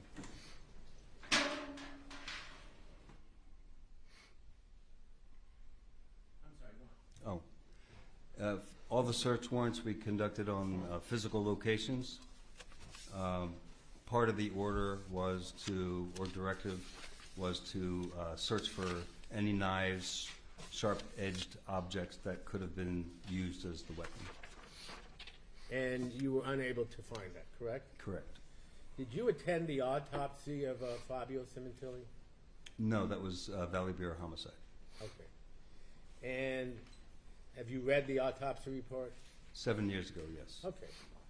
And it does describe the type of weapon or knife that was used according to the coroner based on his examination of the wounds and so forth, correct? I don't recall that part. I just remember fairly good the amount of wounds, but I don't remember the description of the possible description of the knife. Okay. But the point is you never, and as far as you know, none of the officers or detectives actually located a weapon that matched anything that was in the coroner's report. No. That's why you said the murder weapon has never been recovered to this day, as far as you know. To this day, as far as I Okay. know, yes. All right. let me then turn to one of the things I believe you testified to yesterday. And I'm referring to your testimony about, well, first of all, how many times did you yourself ask Monica Sementilli to describe or to tell you the route she took, as best she could recall, to Ralph's and Target to Ralph's home? How many times did you ask her to recall that or restate that to you? 3 times. Was that all in the same interview? Yes, it's the only time I interviewed her regarding this. And you're aware that prior to your coming in on the case, there had been other interviews that predated yours, correct? Other interviews, but I don't know the specifics of the interview. Well, that's what I wanted to ask you. Yes. When you came in on the case, it was, what, 6 weeks or so, or how many weeks after the actual murder? January 23rd, February, yes, 5 weeks. Okay. Just about, yeah. And you knew there had been previous, obviously, an investigation that predated yours, correct? Correct. And who was in charge of that? Detective Parshall and Verna, is that right? Correct. Okay. And you're aware that Monica Sementilli was questioned, what, the evening of the murder or the next day? What was your recall? Yes, it was, could have been the evening. I think it was that evening. Could have been the next day. But And yes. that interview was tape recorded I believe so. and transcribed? Yes. I don't know if it was transcribed. I remember reading their notes about the interview, but I don't remember if it was transcribed. Did you, I'm sorry. I don't think I've ever seen the transcribed version of it. Well, did you ever listen to the video of the interview of the person who later became one of your prime suspects? I read their statement on it, and I was briefed on it by Parshall and Burnham. Okay, and did they tell you that they had requested that Ms. Sementilli describe to them the route she had taken the day before, or that day? I don't recall. All right. They probably did, but I don't recall. So- If they did, I don't remember what the route was. Okay, and do you know between that date, which was January 23rd, 2017, or the 24th, and the time that you interviewed her, which was in May, is that right? May, yes. May 17th? Something 18th or 17th, yeah. Had she been asked any times in between, to your knowledge, to recreate the path that she had taken from her home to the gym, or the home to the Target to Ralph's back home? Did you? Not to my knowledge. But you didn't review any of the interviews of her prior to, other than yours, isn't that correct? No, I told you I reviewed their interviews Okay. when we first got the case, and I spoke to them. And what was her description of the route she had taken to Target and Ralph's and back home? I don't recall, but if you have something to show me, it can refresh my memory. No, I'm just asking you if you knew what her... I probably knew at the time, but it's been 7 years. I don't remember. All right. So now, flash forward, we're talking about May, which is 4 months later after the incident. Mm-hmm. Is that right? That sounds right, yes. Okay. And you once again asked her to recreate the path that she had taken from her home to Target to Ralph's and back home. Is that correct? Well, not once again. It was the first time I ever asked her. First Yes. time you had. Yes. And she did that, correct? Yes, she did. Okay. And what did she describe to you? Do you recall that? She did a lot of descriptions, but you'd have to narrow it down. Well, did she tell you the route she took from home to the Target? Yes. All right. And what was that? You have to pull the map up, and I'll tell you. Okay, you don't recall that. In general, if general's fine, I'll tell you. All right. And then She drove out of her neighborhood to Ventura Boulevard, hooked a left, went down to Target and turned into Target, stayed driving to the right, and then parked in front of the store. Okay. And then at some point she went into the Target, correct? At some point she did. And then she left, correct? She did. Now, where did she tell you she parked in the Target parking lot when she entered? She told me the area she parked, which was near the front of the store, center parking lot. Okay. And you had seen a video, or you had access to a video of the parking lot from Target, correct? Correct. The one thing you did not have was the video from Payless, which would have shown you the view right in front of Payless store, correct? Well, Payless, it turns out, didn't have an exterior camera, so that would have never occurred. Oh, and I'm But the sorry. But the other camera, just which is adjacent to Payless, yes, that camera would have showed us who got in our car, correct? Okay. And by the time you got on the case, that video had been destroyed or taped over, Auto-deleted, yes. right? Mm-hmm. Do you know why, since the murder was discovered the actual day that it occurred, why no one in your department or LAPD had gone out and gotten the video from whatever stores were in the neighborhood to see exactly what happened in that lot? Well, they did. They went out and they got that parking lot video of the Target. But they didn't go to the stores around it and get the one you're talking about? No, because at the time she just said she went to Target and did shopping. So typically, that parking lot video would have been perfectly fine to corroborate her statement. I see. Mm-hmm. Well, then why did you have her recreate that 4 months later? Because I wanted to see if she was going to offer me information as to who got in her car that day. Okay. So let's turn to that. Okay. It's your testimony that from looking at the Target parking lot video, that you could tell that somebody had walked by and got in her car.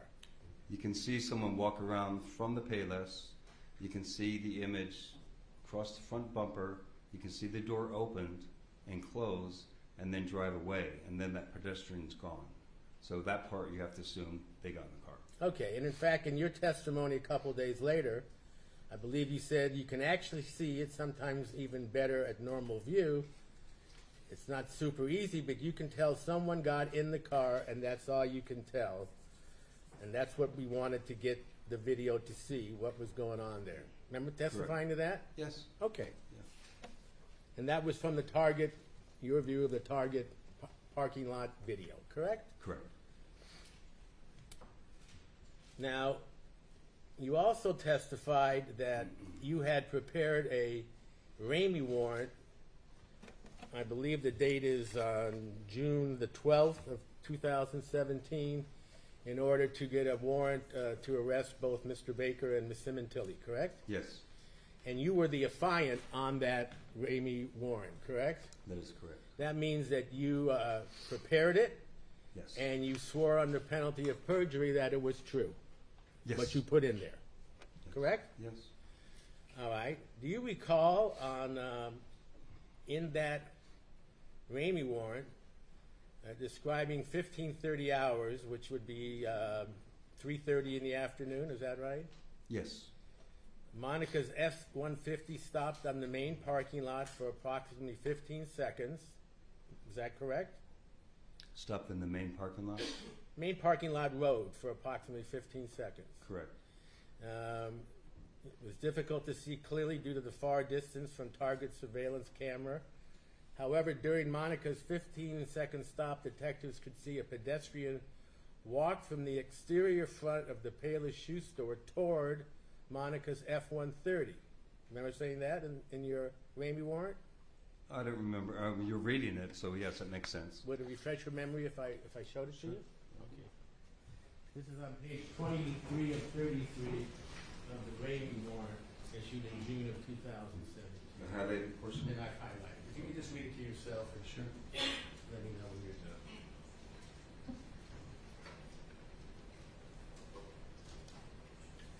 Yes.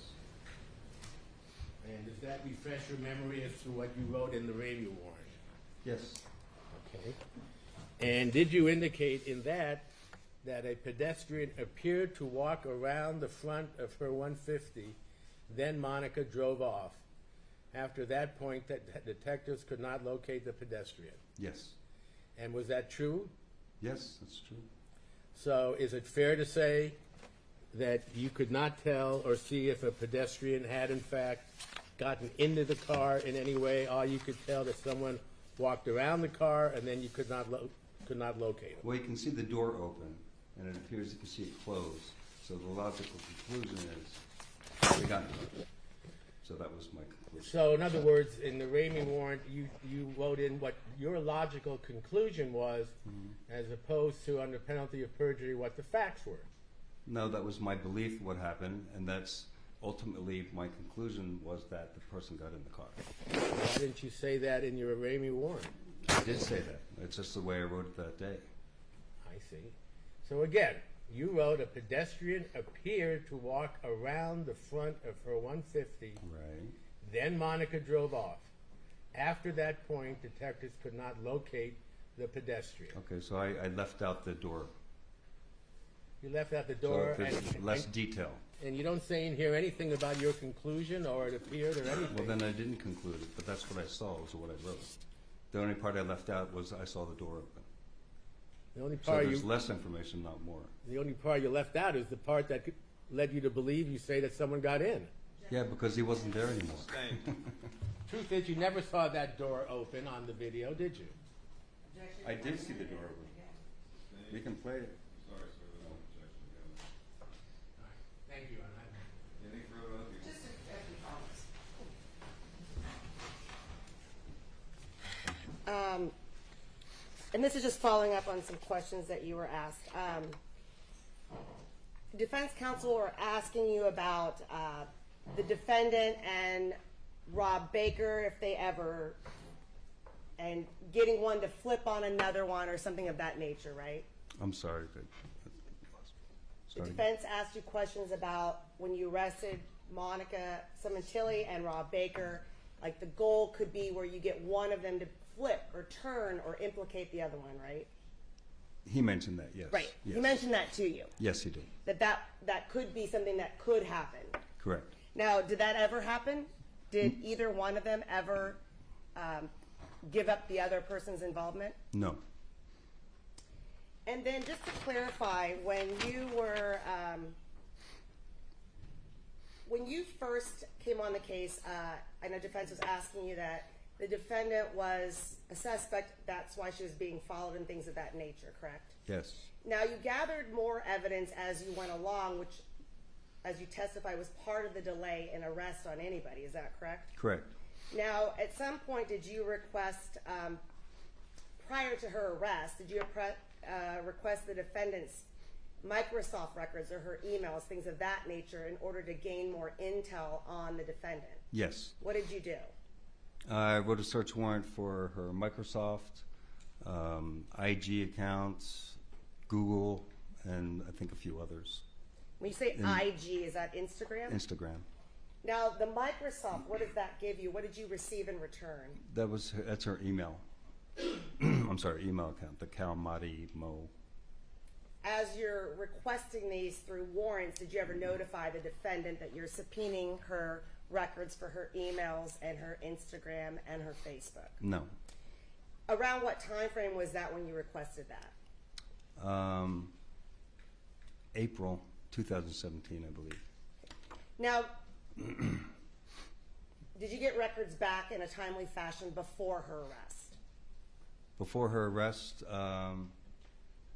it was circa. So it was either just before or just after, somewhere in there, I think. And what I'm getting at is, were you able to see her emails before she was arrested?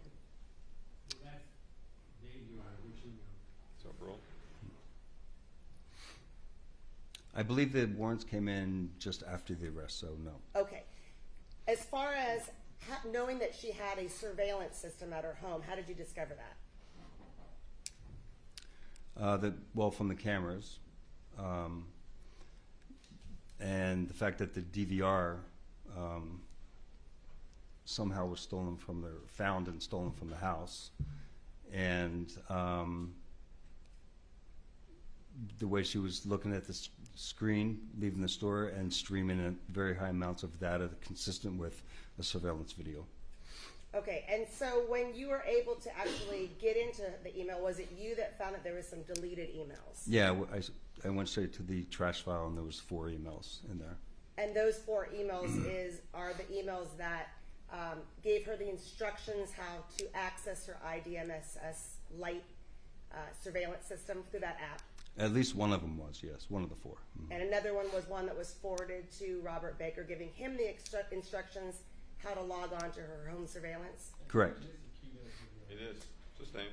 Thank you. And then, again, you waited until June 14th. I know some questions were being asked.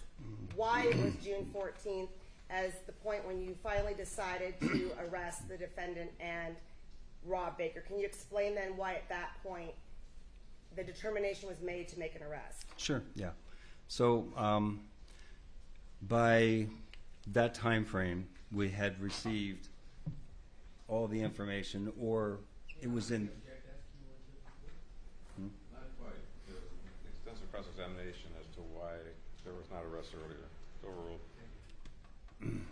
We were at the end point of gathering all the information, initial information that we had requested. We had already reviewed quite a bit of stuff. We had been surveilling them for several months. And like I told you the other day, I'm pretty good about finding people. And in my normal investigation, it became, unfortunately, pretty obvious that we weren't going to find this 3rd person anytime soon. And so then we had to weigh arresting them, because the longer you wait, the more chances there's destruction of evidence. You know, they'll get rid of phones, change phones, they'll delete apps, all kinds of things. So we had to weigh that versus trying to find the 3rd person. And we thought best to just pull the trigger and do it. Defense also asked you about the fact that when you came on March 7th, I think he used the terms that the defendant was targeted at that point, and you had a response to that, but she was a person of interest that she was involved in the murder as of when you came on March 7th, 2017. Yes, you were.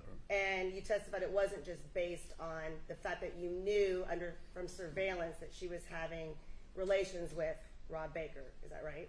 Correct. Was there other evidence that led you to believe that the defendant at that time was involved based on the crime scene? Yes. Actually,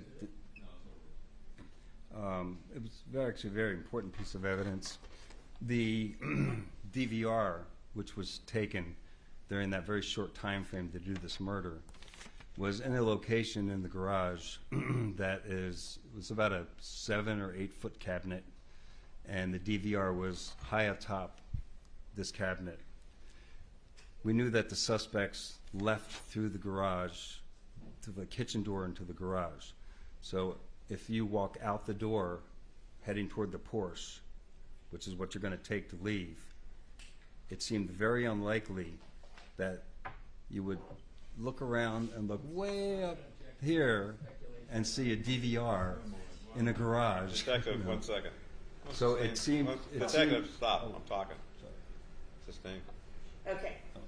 So based on the DVR, without the very elaborate description, based on the DVR, the location, was that obscure to you for as far as where a DVR would be located? It was obscure enough for me to suspect that the murderer had inside information before they went into the location to where it was.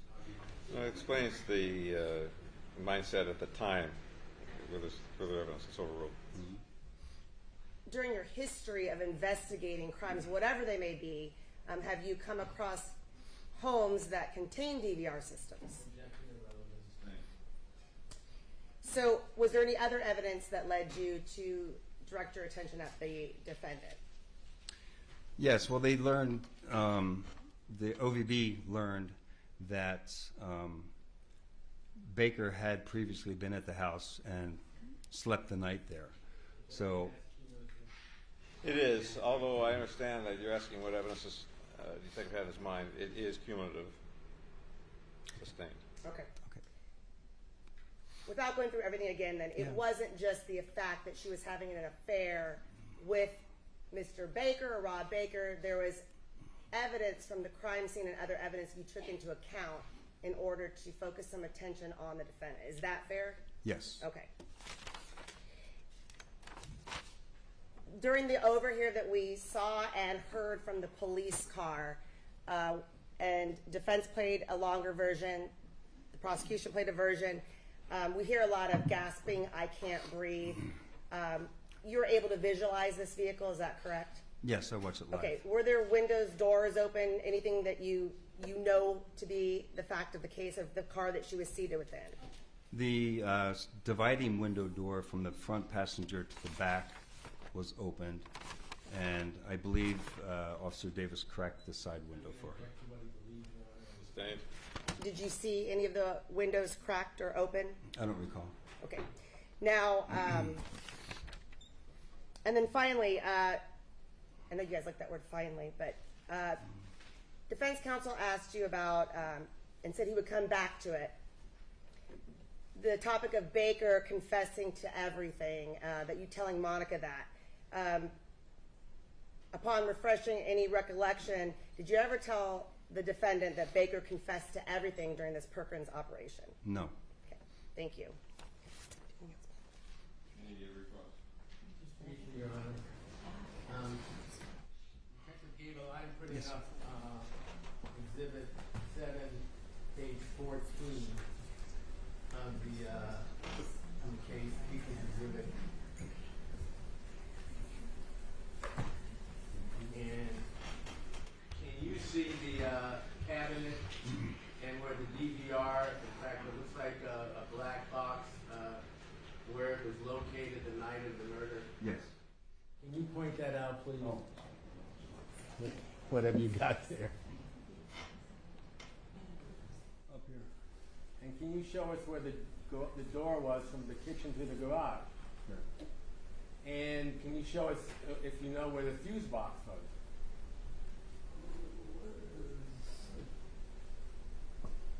I'd be guessing, but I think I know where it is.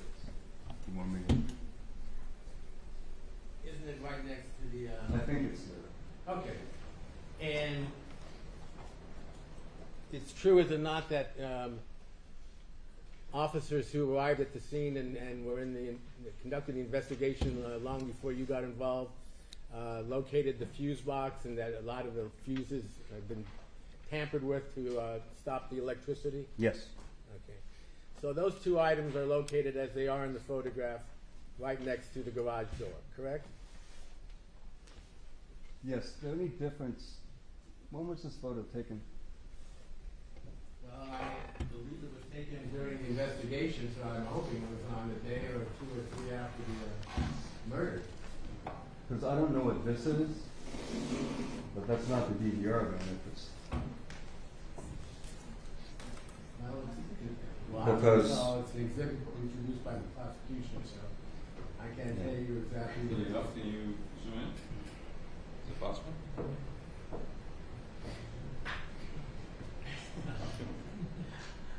didn't know he was talking to me. Can you see that better now? I see a black figure, but if that's the day of the investigation, there's no DVR there.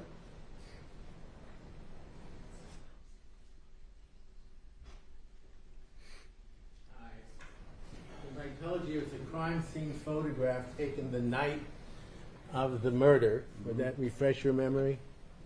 Yes, if so, because, if I may, Monica did describe the new DVR they got, and she described it as a very low, sleek, very small DVR. So it would have been very difficult to see on top of this cabinet. Nothing. Well, big my about question it. was, do you know what that item is that was taken the That's night? what I was asking you. It's the DVR's gone, so we don't know what that is. Okay.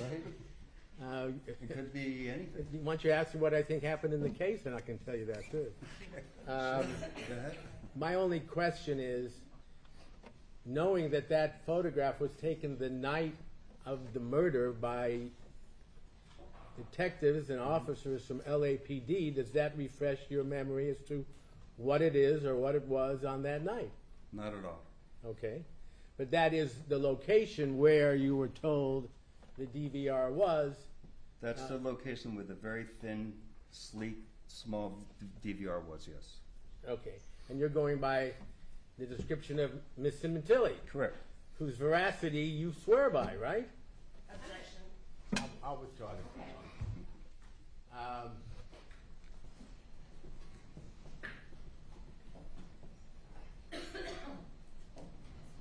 Let me ask you this. Yes. The DVR, as you can see, was right above the cabinet, correct? That was the area, yes, sir. And the Porsche was parked right next to it, correct? The Porsche was parked, if you zoom out, please. Okay, I'll have my trusty associate do that. Yes, right in this area, as you walk out, it would be directly in front of you. So you could see from the Porsche, you could see the DVR from the Porsche, correct? You could see the DV. Objection. Speculation. Do you know which direction the Porsche was facing, that is front in, front out? I do not know. I'm sorry, I don't know. Yeah. Okay. But whatever it was parked right next to the cabinet where the DVR was, you know that, correct? It was parked in the garage, yes. Okay.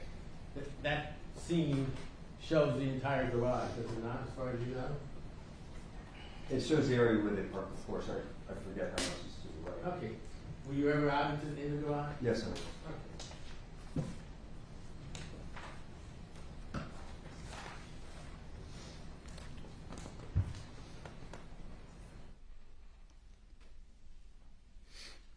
Let me ask you this. Sure. The two Perkins video and recordings we played for you were, I think one was 20 minutes, one was about 30 or 40 minutes.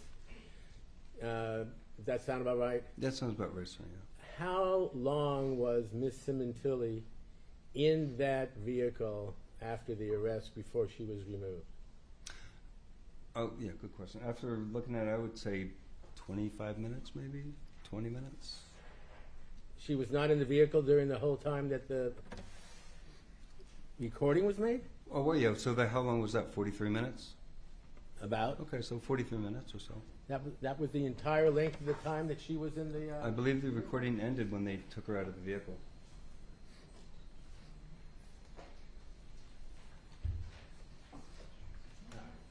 My associate has informed me, I said Perkins, forget about Perkins. We're talking about the arrest of Monica Sementilli and Robert Baker. That's what I thought we were referring to, Okay, yes. and that was all planned out. They were arrested, they were taken someplace, and they were left in the car so that you could hopefully listen to what they were saying in the car, correct? Well, they weren't left in the car, so we had to wait for tow, and we had to wait for an additional unit to transport a female. But during that time, they were in the car. They were detained, yes, they were. Yes, of course. It's normal procedure. Okay, fine. And I'm just asking what Yes. the total length of time was that they were in the car from the time of the arrest until the time they were finally taken out and taken into the police station. I would say within several minutes, the length of the recording. Okay. And during that time, there was a space between the front seat and the back seat, you said, correct? A space? Well, an opening or something that you said? Oh, yes, there's a sliding window. Okay. But that's still in the interior of the vehicle, right? It is. And the only other space was the little top portion of the right and left front windows, correct? Plus the air conditioned vents that go through that window from the front. So the car was left on with the air conditioning on, Absolutely. We always do that. all right? And were you in the car at all? No, but that's normal procedure. We know the back of those cars are built for safety, not comfort. So typically officers leave that window open so that the AC can blow back on them. So, again, they are there for safety, not for comfort. They were built for safety and security. Right. Security, I'm sorry. Not for comfort. Yes. And also to hear anything that could be heard if it's taped, correct? To a degree, that, as you can see, the normal recording we got is not very good. So they're not wired like we wired it. And the way you wired it didn't work. Didn't work at all.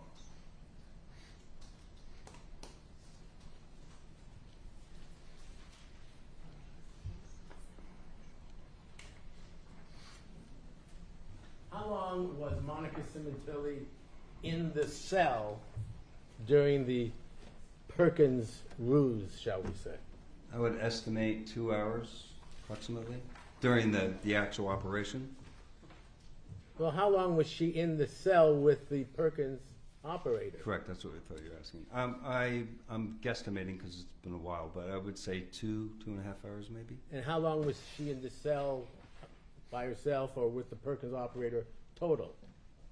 After that, the jail people do what they do. About you know, 7 book in of hours, itself. wasn't it?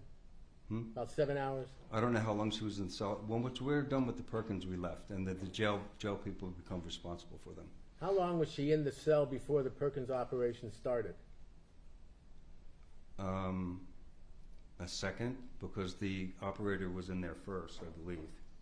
So as you soon as she walked in, the Perkins began. So before she was even arrested, you had already decided to place an operator in the cell with her to try and gain whatever information that person could gain, pretending to be a suspect, correct? Sure, it was pre-planned.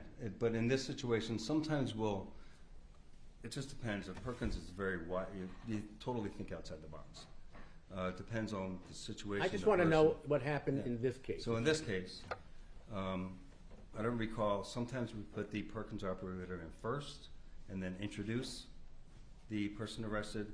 Sometimes we put the person arrested in first and then introduce the Perkins operator. I'm not sure which way it went in this one, I don't recall. But the goal remains the same. The Perkins operator is to try to convince the suspect, if she is guilty, to confess at least to her or say incriminating things that you can use against her in a court of law. Isn't that Not at right? all. No, it's totally mischaracterized what they do. They don't try to convince anyone about anything. And as you heard, very normal conversation. And there was nothing convincing, nothing coercing. She's just carrying a conversation. Every once in a while, she drifts it back to the case. And that's what a good Perkins operator does. And many times, you don't get a confession. Even as good as the Perkins operator is, it doesn't matter. A person's either going to talk or they're not going to talk. At best, you might get little nibbits, little admissions here and there. I think you've answered the Oftentimes, you get question, nothing. officer. I I'm think you've sorry. answered the question. Thank you. Sorry. The Perkins operator did say things like making a deal, others are making a deal, maybe you should make a deal. They say things like that, don't they? In general, they might, but I don't remember her saying that. Okay, so we've listened to the Perkins thing, and you're saying that she was just there to listen and talk, that's all, not to try to convince the defendant to say anything. She's not trying to convince her. She's trying to engage in conversation that will keep the topic on the case. What if I told you that the records show that Monica Sementilli was put in the cell at 2:30 p.m.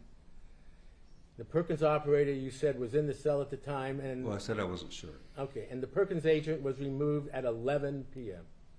Does that sound right? I don't recall the times. That refresh your memory? No, it's not my memory. I don't recall. I just don't. Yeah.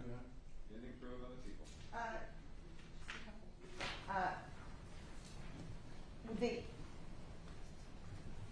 The car, we heard in the transcript, I mean, the very beginning, defense transcript, that they put the air on for her, right? I don't remember if they said that or not. Okay, would you like to look at the transcript?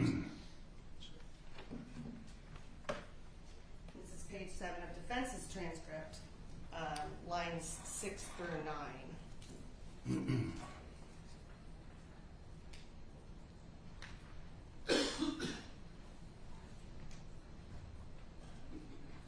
Yes. Okay, so the air is on. Air's on, according to him, all the way. Okay. And when we were talking about a window, my bad, my mistake. When I'm talking about the window, were you talking about the window that divides the front and the back seat? Correct, the one that everyone saw when they were sticking their head through. Correct. There was when we listen to the defense transcripts, we don't have a video. There's long pauses, substantial long pauses, various places. Were you watching it live during those long pauses? Yes. And when you listened to the audio that the defense played and you heard those long pauses, do you recall what was happening during those long pauses where it sounds like nothing's going on? Yes. The majority of the time, from the time that they were informed that they had warrants for murder, in the beginning, let's say the whole thing was 43 minutes, let's say the first 10 minutes, 15 minutes at the most, I'd say, after they were informed that they were arrested for murder, with those long pauses, their heads were down, you could only see the foreheads, the top of their heads, and they were in there, and then you could hear whispering, talking face to face. Okay, and that happened continually then? That's the first part. What about the other pauses as the transcripts went on, or the audio went on? There was periodic times, but it was less and less. Okay. Just some terms that you used, if we can clarify for the jury, you used the undercover operation, you used the term UC a couple times. Oh, okay. What does that stand for? UC is for undercover agent or officer, depending on, it can be undercover civilian we're using or undercover police officer. And then you also interchanged it a couple times, or maybe I did, with PA. What is that? PA, I think you got me on that one. Okay, Perkins agent? Oh, okay. Sorry, I might have used that. Do you know what a Perkins agent is? Actually, is that the person running the Perkins? I don't know. Is All that right. me? Yeah, okay. So the undercover person, that's a UC then? Yes. Okay. And then lastly, when the defense is showing you the photo that's up on the screen right now, you know, there's still some placards on the ground, so taken the night of the investigation, and obviously as you testified, the DVR is gone, so there's some articles on top of this shelf. Yes. But you testified that the defendant had told you about a new DVR, but that wasn't until a conversation back in May, the only time you talked to her in 2017. That's correct. Okay, and at that point she referenced some new DVR. That's correct. All right. And then finally, when we talk about the location of the DVR and someone finding it, as far as all your investigation, this isn't the entry point into the house to commit the crime, is that right? It's the exit point. So it's the exit point in order to take the Porsche to leave the residence, is that right? Correct. So the person had to have gotten the keys to the Porsche that were somewhere that person could easily find the keys. Correct. Just think. Do you have any evidence, or was it ever told you that the keys were in some obscure location where, did anyone ever tell you they were kept in some obscure location that somebody couldn't find? I was told by Farshell and Brennan that the keys were located in the kitchen drawer that had blood on it, that came back to Baker's DNA. Okay, thank you. I think it goes by the fence. In fact, the location of the keys was told by Monica Sementilli to the first officers on the scene, where Fabio Sementilli usually left his keys, right? Oh, probably so. She knew where they were, apparently. Yes. Pardon? If she told them that, it wouldn't surprise me. She knows where they are. Right. She would know where Fabio Sementilli left his keys, right? Yeah, but the point was Baker wouldn't know. Oh, That was okay. the- But anyone going from the backyard into the kitchen could see the keys right in the top there, right? I believe they were in the drawer. And you believe they were in the drawer? I thought they were in the drawer, but I could be wrong. I thought they were in the drawer. We had testimony from officers who were on the scene, so their testimony would be more accurate than yours. It would be, yes. I'm recalling from hearing it from that. So, yes, I would, if you have testimony saying otherwise from, like Detective Brennan, then yes, I would say. Okay. that's correct. And one last thing you don't know what's on top of that cabinet in the photograph we showed you, right? I don't think anybody knows what's on there, no. Well, you had 20 officers on the scene that night, correct? I didn't know, but, LAPD did, right? there's one thing we know Excuse for me, sure. second. We know it's not the DVR. Okay. That's the one thing we do know. So what else is? Because you were told, I gotta tell you, let me interrupt. Detective Gable? Yes. When someone says objection, Oh, I'm sorry. My hearing's bad. I'm sorry. I have really bad tinnitus. I should have told you earlier. thanks. All right. Well, next time you're going to objection loudly. Thank you. Sorry. I don't even hear it. So. I understand. Miss Sementilli was interviewed the night of the incident, correct? I believe it was the night of. And you didn't even review her interview report, or I told you. I'm sorry. It is. Thank you. Anything? No. Thank you, Detective Gable. You're excused. Thank you. May I call your next witness? Wait, hold on. Could we ask that